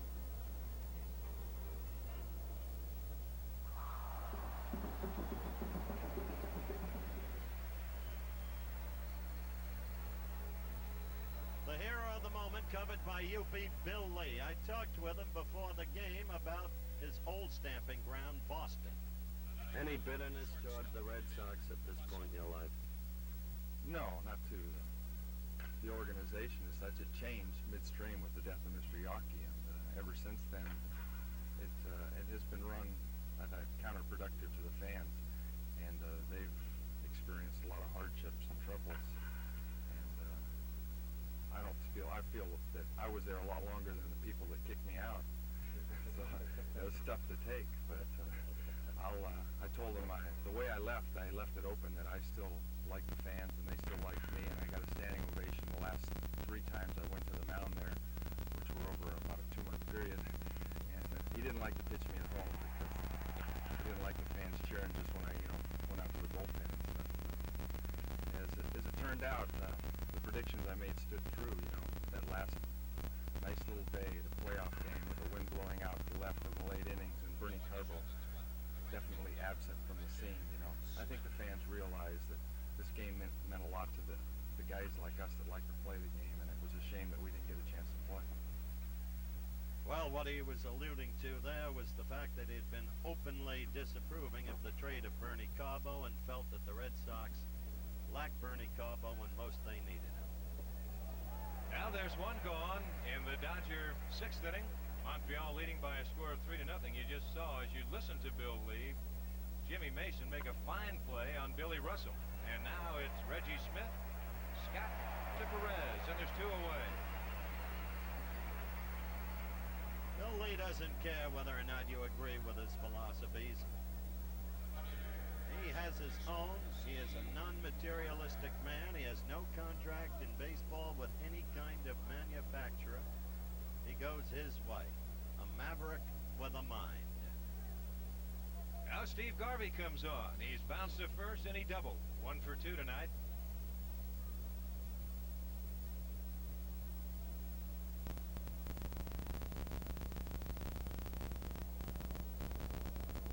There's that big slow curveball. That's really a balloon, isn't it? Can torch you. That's the old Rip Sewell looper pitch in modification. Control of it, though. Guys look at fastball. You haven't got him.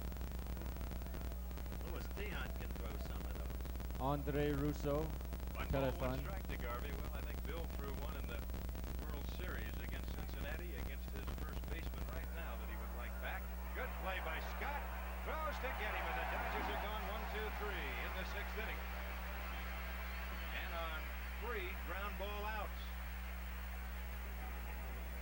So after 5 1/2, there's the story. Montreal 3, the Los Angeles Dodgers nothing. Gasoline. Your car is out of tune. It can be wasting 1 or even 2 gallons per tank full. And gas is just too valuable to waste. You can stop wasting gas by tuning up with fresh Champion Spark Plug. What? A tune-up with Champions will save you gas, save you money, and save trips to the gas pump. Hi, John. Tune up with fresh Champion Spark Plug. You can't buy a better plug. After the game. A quick drink? Inside Firestone Stewart's 721 radial are 2 belts of steel cord. In each cord, 10 strands of high-strength steel. 7 strands around 2, wrapped by 1. 721. Because it's a metric radial, it can use more air, so you use less gas. We call it the Fuel Fighter. Designed to save you more gas than any steel-belted radial tire Firestone has ever built. Firestone Stewart's 721. The Fuel Fighter. Selection is just what Lasorda said. Where's that husband of yours? Okay, watch your back. Coming through. Is that all you carried up? Is that all? This is Mullenberg. So what are we celebrating? This is the 2nd year we're sharing this up. I didn't think we'd make it through the 2nd week. When you want the taste of a truly great American beer, tonight, let it be low and brown. Can I just say this because I think I'm serious? Here's a good friend. On ABC Live, 3rd round coverage of the U.S. Women's Open. Hollis Stacey goes for her 3rd straight, and Nancy Lopez shoots for her elusive first Open victory Saturday. Here's Rodney Scott to lead off the 6th inning for the Expos. Takes the strike. Rodney 0 for 2. He's quite a basketball player at Arlington High School in Indianapolis. Member of the 72 Indiana All-Stars, the same team with Wilkerson and Abernathy.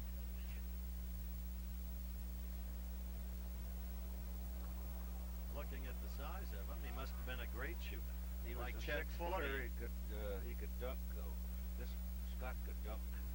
He had 150 or so scholarship offers, so he must have been able to do something. I tell you, if he's from Indiana, he could play. 40 was a howitzer, but this guy could dunk. 1-2 to Scott.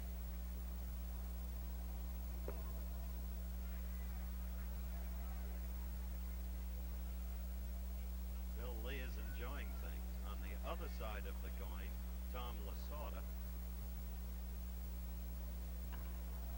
Left field, Dusty Baker had him positioned perfectly, and that is out number 1. There's Tom. I tell you, there's a fellow watching this game tonight out on the West Coast who is Lasorda's staunchest supporter and loyal friend. I'd just like to wish him and his wife a happy anniversary, their anniversary tomorrow. So to you, Barbara and Francis Albert Sinatra, happy anniversary. And from Tommy Lasorda, too. Andre Dawson stands in, doesn't get the fastball, he's 0 for 2. He is struck out and bounced to short.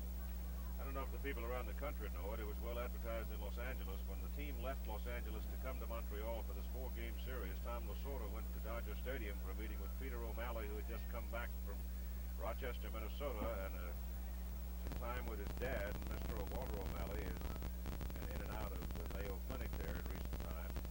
And they had a long day's talk. And Tom arrived here less than an hour before the first game. We discussed that in the pregame interview, Keith, when you and I didn't have communication. And he frankly admitted one of the things he talked about was the no-trade contracts. 1 ball and 2 strikes to count. Well, when you mention Mr. Walter O'Malley, I would personally like to send along my best regards to Mr. and Mrs. O'Malley. They're quite gracious people. I got a hunch if he were more actively involved. Hits the bag. Down the line. And Dawson going to go for 2. The throw not in time.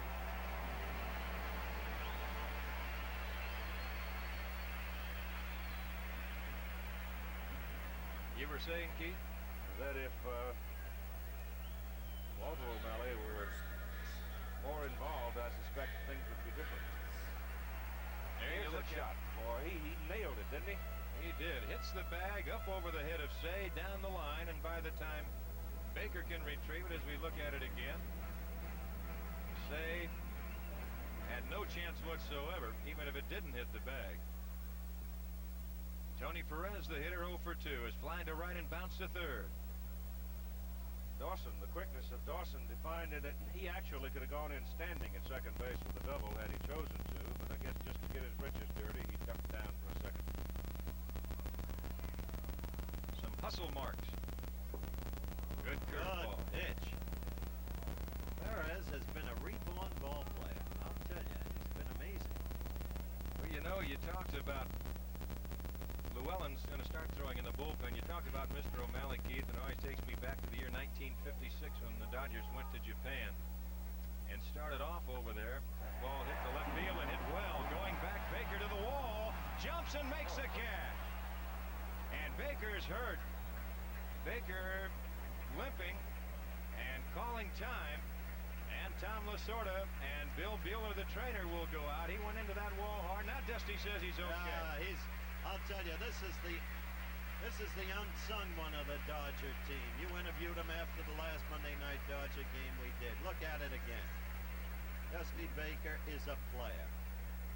That is not padded out there. That's plywood, and he just goes ramming right into the seam there. Now, if he'd hit it in the middle, probably wouldn't have shaken him up as much, but he happened to hit the wall right on a seam where it's nailed to a post. You can see there behind it. See that big post?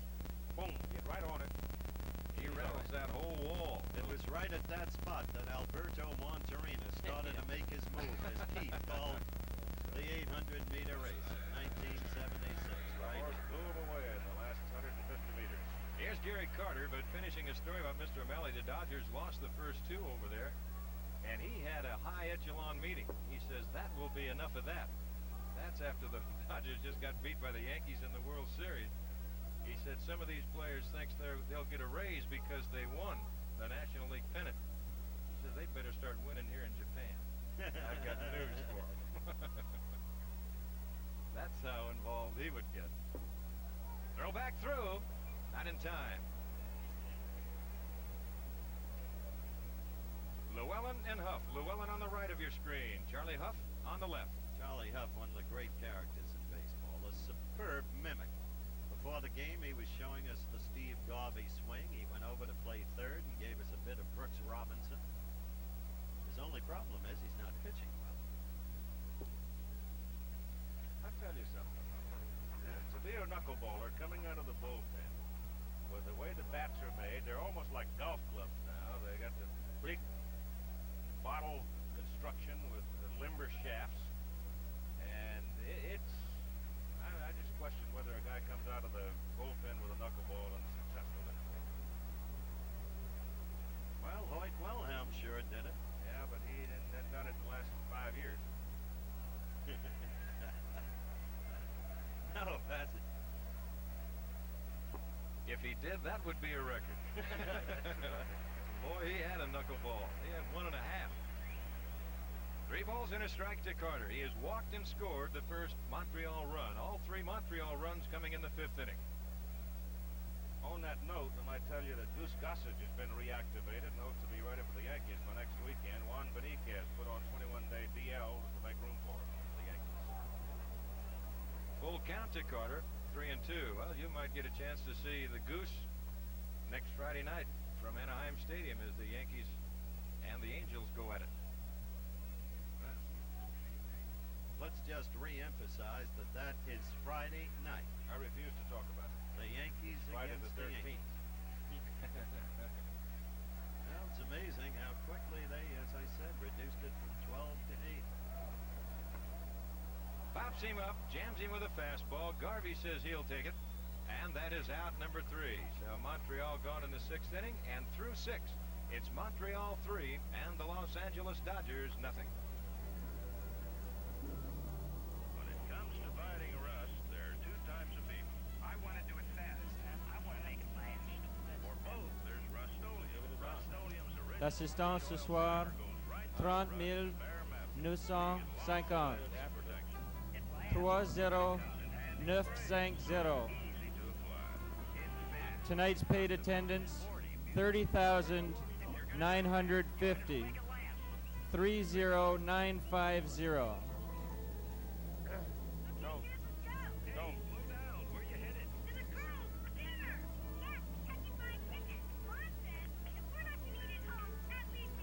Nolan Ryan's got a no-hitter. Oh, I figured he'd throw a no-hitter tonight, but we didn't go there.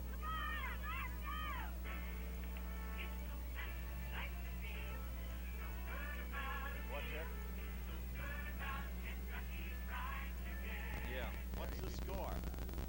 We turned the lights on these sporty American cars. 3-0. 2.5 hours later. He's got 10 strikeouts through 4.5. Yeah. Started the die-hard. It batted 1,000. I don't think this is bad.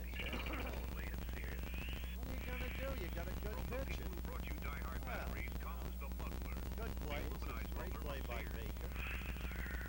The muffler, only $17.99 at Sears.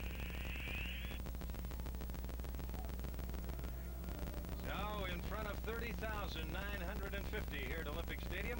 I'm Don Drysdale with Keith Jackson, Howard Cosell. Montreal leading by a score of 3-0. We get ready to go to the Dodgers 7th. And back once again, here's Keith. Don, it's my understanding, as you see the line score, that out in Anaheim tonight, Nolan Ryan, California leading 3-0 over the Boston Red Sox. Ryan has 10 strikeouts in 4.5 innings. Nolan Ryan is scheduled to pitch Friday night against the New York Yankees as we bring you that primetime special. And Bill Lee comes first to Ron Say with a slow curve in for strike 1. Dusty Baker on deck and Darrell Thomas to follow. Well, I told you last week when I walked in the Yankee clubhouse, Jim Spencer came up with a press guide and a schedule on the back. He said, who do you think will pitch this game? Meaning the 5 o'clock game. Talk about that after this. Mason handles it, and Say's gone. Yeah, throwing out of the sun into the shadows. Well, at 5 o'clock, you know it's going to be tough. I said, well, who do you think? And he just had a sheepish grin. He says, you don't think it'd be Ryan, do you? That's when you got to pray that Nolan has no control. Nolan's had a good year this year. He's had his control. He's knocked his walks down an average of 5 a game to 3. Dusty Baker rolls it up the middle. Rodney Scott playing him just right, whips the throw to first in time. You have to be a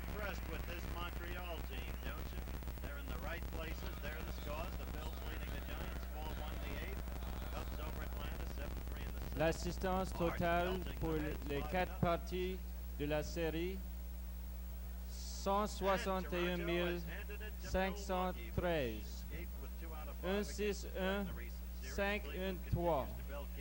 Un nouveau record des Expos.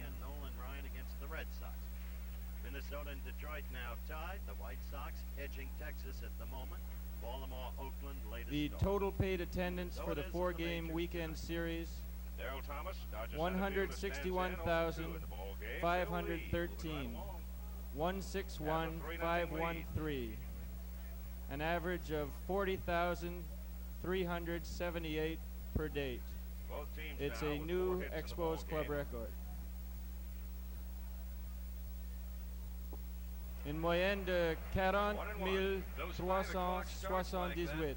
Boy, those are the kind that you start looking ahead about a week and a half or so. 4-0, 3-7-8. You get pitchers in the clubhouse fighting for those games. You get the shadows coming, and they'll play that game in probably total daylight. It'll end up just into the twilight.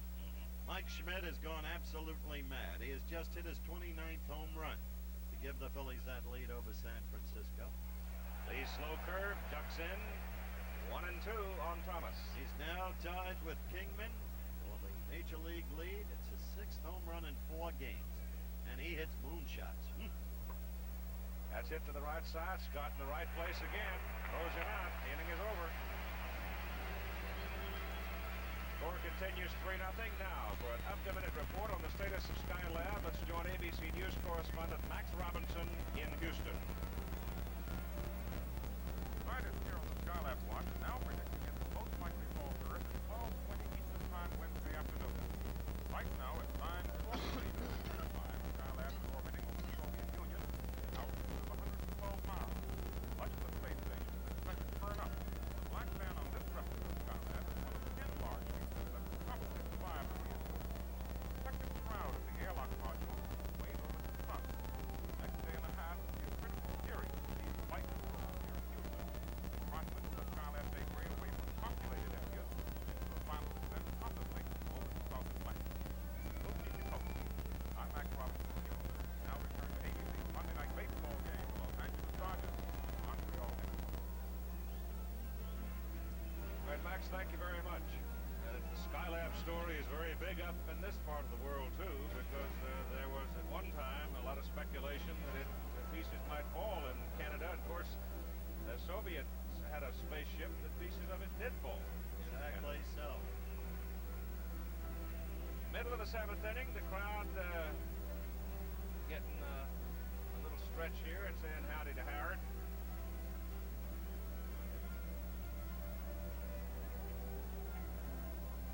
Liverpool, Nova Scotia. Hello, UB. Everybody's got one. Most everybody, yeah. Well, they're going to cover this. They've started construction and building an umbrella over Olympic Stadium, and that big old crane is still sitting out there. It was sitting here during the Olympic Games in 76. It sure was. Still there. There it is, the specter in the background. But they'll put an umbrella over this. They hope to have it done by 1981. Right behind that area, just a matter of a few yards, is the Maurice Richard Arena, named after Maurice the Rocket Richard, great Canadian player of the past in hockey. It was the site, the venue.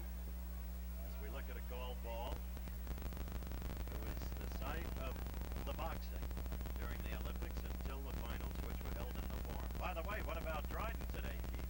Ken Dryden has confirmed that he will retire from the Canadiens. Fine goalkeeper. Going on to do something else. The count is now 1-1 on Ellis Valentine with Larry Parrish to follow, and then Jim Mason. They tried to talk to Dryden in relation to taking his bar exams and continuing to play hockey on sort of a part-time basis. He said nope. Do something else.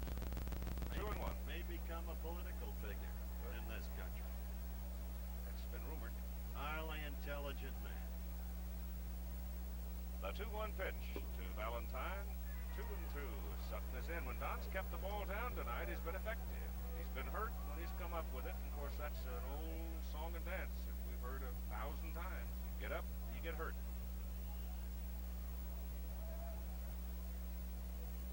So Parrish hit a good pitch. He reached out there and fetched a low outside pitch into left field for that key double.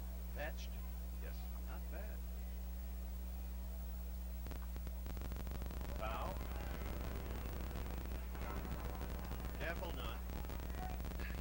I was just watching here. They have just the little net behind home plate.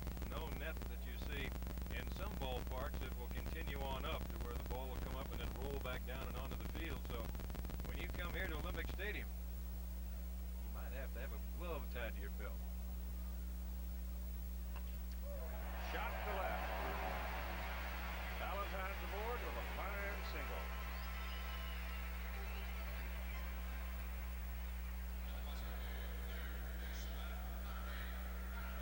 Parrish coming to the plate. Valentine. Well, the most popular major leaguer ever to play in this town hit his 9th home run as the Tigers and Minnesota Twins got into that 3-3 tie. They called him Le Grand Orange, Rusty Star. He could hit at 3 in the morning. Valentine has stolen 5 and caught 4. Parrish takes high. I don't know if Ellis will run because Yeager's back at the plate and Steve does have the reputation and the ability to warrant care at first by the base runner.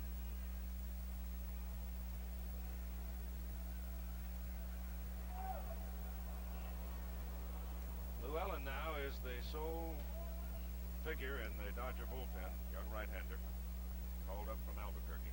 Now there was a case, as you see Valentine going back to first base. Dick Williams had the hit and run on, and there is Llewellyn. Valentine going, and Parrish trying to move the ball to the right side. Sutton got a good pitch up and in on him. He couldn't quite handle it. Punch to the right side. He did exactly what the book says do, and the base runner Valentine canters over to third. So, Parrish comes back to the wars with that protective mechanism over his instep and immediately becomes a hitting hero with his double and single and 3 trips to the plate tonight. You know, it's amazing how this game can turn around. Here's Don Sutton out tonight. He's perfect for 4 1/3 innings. Then he gives up a 3-2 walk to Carter. And he then turns around and proceeds to give up 3 runs in the 5th inning, 1 on a check swing, 2-run single with 2 outs by Bill Lee. Now he's in trouble here in the 7th. Ball is hit high in the air by Mason. Short right center for Darrell Thomas. Loves it. Valentine bluffs and doesn't come. Garvey takes the throw in. So the base runners remain at the corner with 1 out. One of the things about baseball, though, is when things are going for you, the game suddenly looks so simple. When in fact it is the opposite. Look at Lasorda. But as you saw Parrish do exactly what he was supposed to do, made it look so easy. And it's one of the most difficult arts in the world.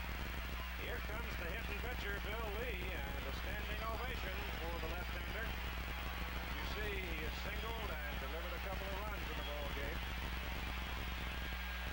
Plus shutting out the Dodgers, and the crowd's on the street.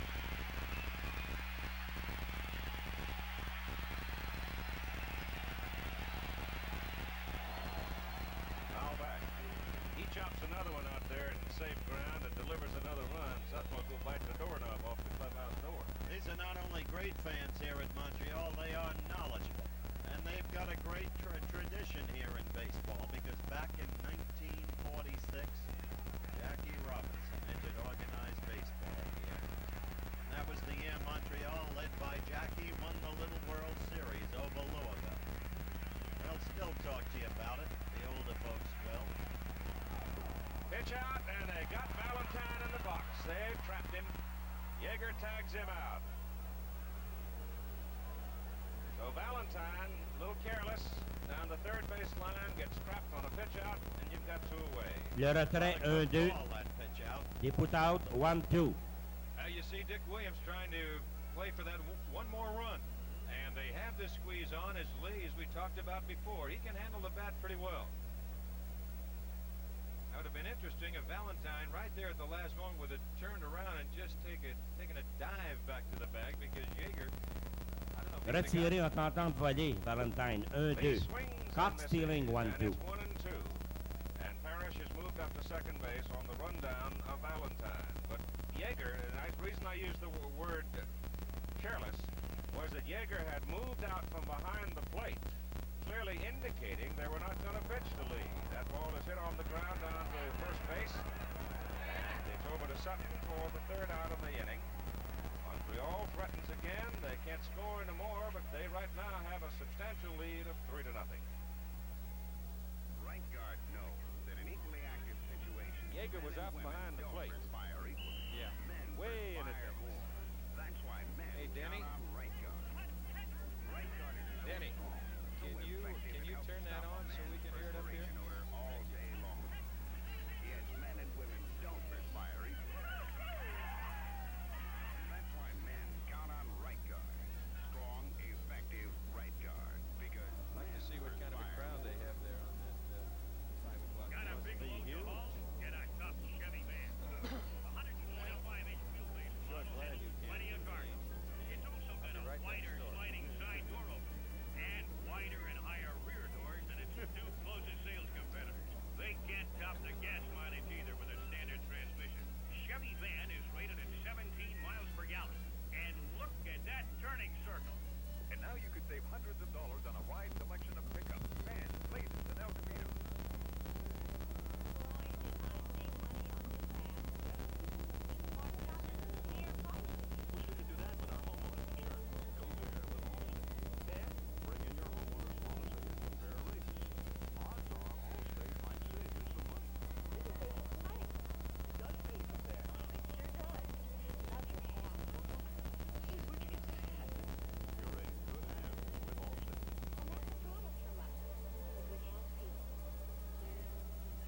After 7 innings, it's 3-0 here in Montreal. Let's go to California, join Al Michaels, and find out what it's like in Anaheim.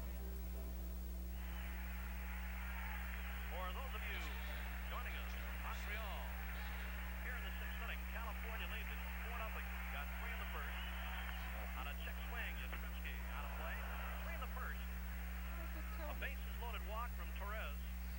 And a 2-run single by Rudy. Added one more in the 5th on a wild pitch with Miller scoring to make it 4-0. Ryan has struck out 11 tonight. Miller's back in the lineup. Gotten Jim Rice 3 times. He's walked 1, struck out 11. He's 2-2 on Carl Yastrzemski.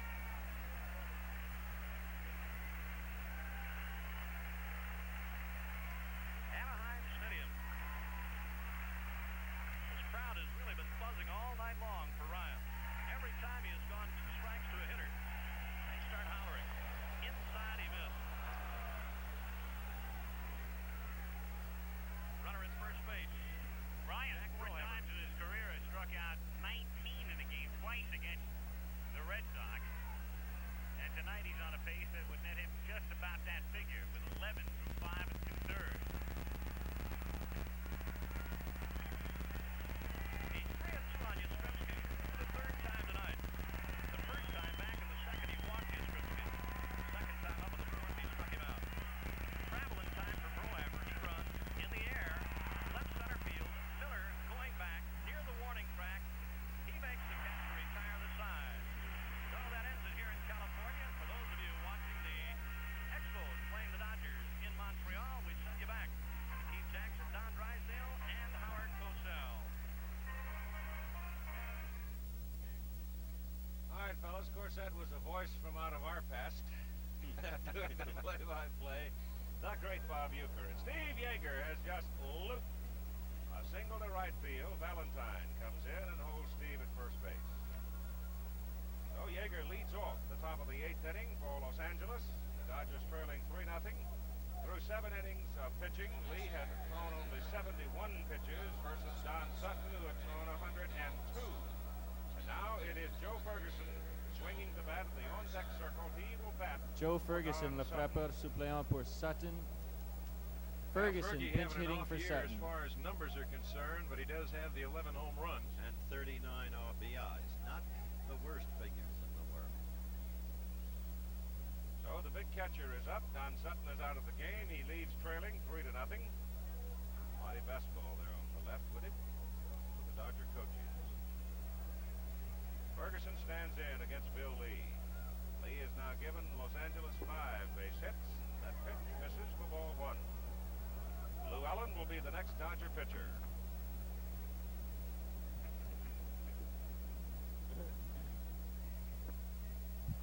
Le rendement de Don Sutton, 7 manches lancées, 6 coups sûrs, 3 points mérités, un but sur balle, 6 retraits sur des prises. The line on Don Sutton, 7 innings pitched, 6 hits, 3 runs earned. He walked 1, struck out 6. Nobody on the disabled list. They've had no waivers. Contrast that with the Phillies' circumstances, and they've had men on the disabled list 9 times, including 5 pitchers. Those are the numbers on the 2 pitchers in the game tonight, and Sutton is now in the history book for this outing. Slow curve misses inside and low, and it's 3-1. Even more to amplify your point, only 2 pitches as you look at Tommy Lasorda on the third base coaching line. Only 2 Montreal pitchers have missed turns this year. Bill Lee missed one when hit by a taxi while jogging. The other was Sanderson. Jim Lefevre is the first base coach for Los Angeles. That's foul back in the crowd. And it's 3-2 now to Joe Ferguson. After Fergie comes the top of the order.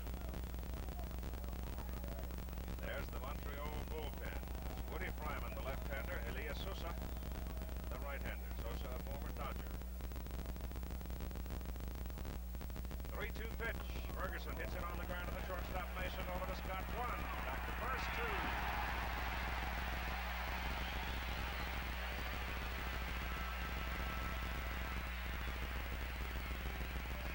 Now the bases. 6-4-3 le double jeu. 6-4-3 double play. One way to hit Bill Lee when he's as sharp as he is tonight. You've got to time him. Well, that's the 14th ground ball out that Lee has thrown tonight. Scott turning it over, and they double up Ferguson with ease. Just a tailor-made double play ball right there, the kind that you get in infield practice. And in the top of the 8th inning, with 2 away, here's Davy Lopes, who has been collared in the game tonight. To the shortstop, Mason. Throws it in the dirt. Perez scoops, doesn't get him. Base hit, Lopes. Coup sûr, base hit. That was a high bouncer off the artificial surface. Mason had to wait on it, and by that time, Lopes was there. Now there you get another look at it. Parrish going over, he realizes that he can't get it. Mason has to catch, throws in the dirt. A good play by Perez to keep it right there so it doesn't go in the dugout. And Lopes with a good speed beats it out. Pretty close call. It was a close call. Shortstop Bill Russell hitless tonight. The rainbow's outside.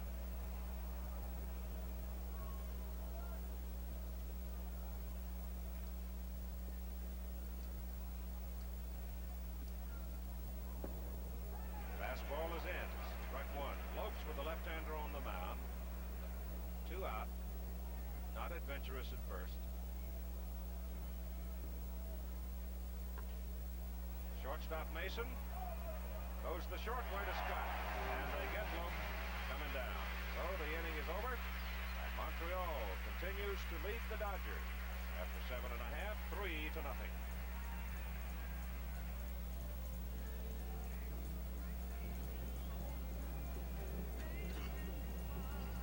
Tough team. Tough team. Good pitch. Yes.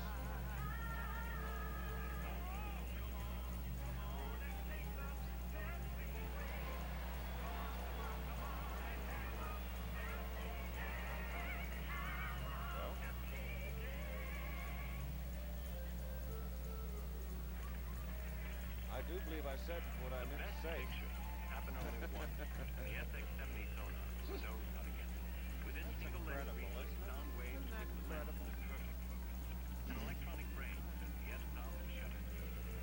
All automatic. And admit, life I do conceivably that Peter could play a little more forceful role in the operation of the franchise. Peter's been going, he's kind of like absentee management ship. He's been going back and forth to Rochester so much that he hasn't really been there. 721 steel-belted radial. I said that. A long-wearing tread developed by Firestone. Underneath this tread are two tough belts of 721 steel core. In each core, 10 strands of steel are wound together in a special way. 7 around 2. Rapid by lower lip. Strength and long mileage. The Firestone 721 steel-belted radial.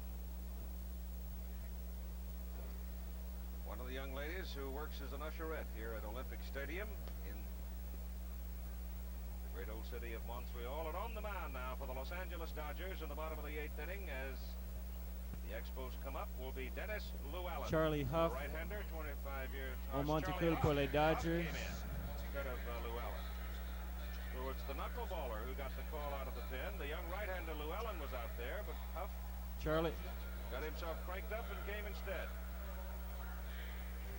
Charlie Huff on the mound for Los Angeles. 1-2, quick final score. Charlie Huff will pitch to the top of the order. Cromartie, Scott, and Dawson. So let's see if the flutter ball, the knuckleball, the dancer is working for Charlie tonight. It is low. And you see Steve Yeager, he goes to the big catcher's glove. And all that enables him to do just a little more leather back there to try and flag those down. Hit high in the air to left center field. Thomas going hard. Baker is over. It's Dusty for out number 1.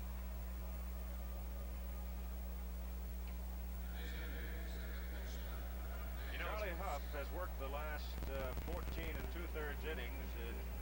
In the 14 2/3 innings, 6 appearances. He has not allowed a run. He has given 10 hits and struck out 10 during that period of time. So there's some indication that Charlie is getting his act together a little better than it was earlier in the year. When we talked about that glove of Steve Yeager, and I remember back as a youngster watching the old Hollywood Stars. Rodney Scott just reached out and stroked that knuckleball into right field for a base hit. And they had a catcher out there by the name of Al Unser. Remember Al? Sure. And Willard Ramsdell, the pitcher, and they didn't have the big glove at that time, but what Al used, he would take and he made the netting, the webbing on his catcher's glove extra big, and he taped it up, and he kind of used that as a kind of a basket. You realize the name you just used? Willie Ramsdell. You know there was a day, just a little brief announcement, that Willie Ramsdell was being released by the Brooklyn Dodgers, and they were bringing up a kid pitcher from Fort Worth to replace him. The kid's name, Paul Tursky. Andre Dawson at the plate, and he takes inside ball 1. Right now, let's pause 5 seconds to allow our local stations to identify themselves.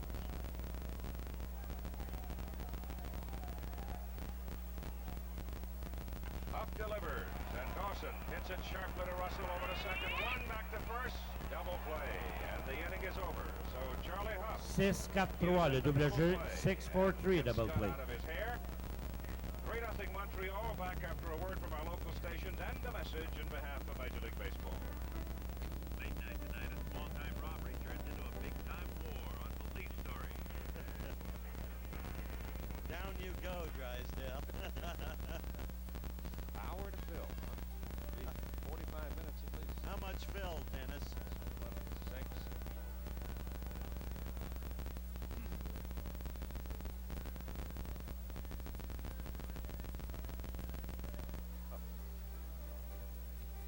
You gotta think I got more goddamn up here from one of the greatest pieces I ever read was by Bill Hunt. It was called The Tale of Two Pitches. The day they sent Willie Ramsdell down and brought Erskine up. Ramsdell went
come back to Olympic Stadium in the last chance for the Los Angeles Dodgers in the top of the 9th inning. Reggie Smith leads off with a single in the left field.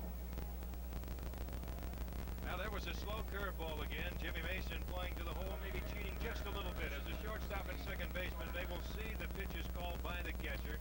They will not leave their position too early, but they will try and maybe cheat a step or so to get in position, and especially with the left-handed pitcher Lee and the right-handed hitter Smith, or any right-hand hitter, might have a tendency to pull that ball a little bit more, and this time Smith just went right back up the middle with it. Now it's Garvey facing Lee. Montreal leading 3-0, and Garvey hits it a mile high, straight up in the air. It's up to Bill Lee to make the call, and he calls Perez, the first baseman, and you got one out. Now there's a case right there where all the pitcher has to do is call the man's name. He's the policeman out there in a situation like that, and you have your job to do. You call the man's name so that the guys don't run together. And that's all he has to do. Anytime you see any infielder or catcher or something like that run together, the pitcher has not done his job. And Bill Lee did right there. Bill now 2 outs away from going the distance. Fryman and Sosa remain in the Montreal bullpen. Ron Say at the plate. It's a high fly ball to the right side, and it's out of play, foul. Now the one thing right here with the Dodgers down 3, you see Tommy Lasorda, he's not having any take signs out there. May as well go to Whalen, because you don't want to give Lee a chance to get ahead of you and work on you. That face says a lot. It does. That expression. Who was it wrote "Sweet are the uses of adversity"? You'll never prove it, by Tommy Lasorda. It's a shot to the third baseman. Parrish over to second. One back to first. Game's over. Lee a effectué 92 lancés.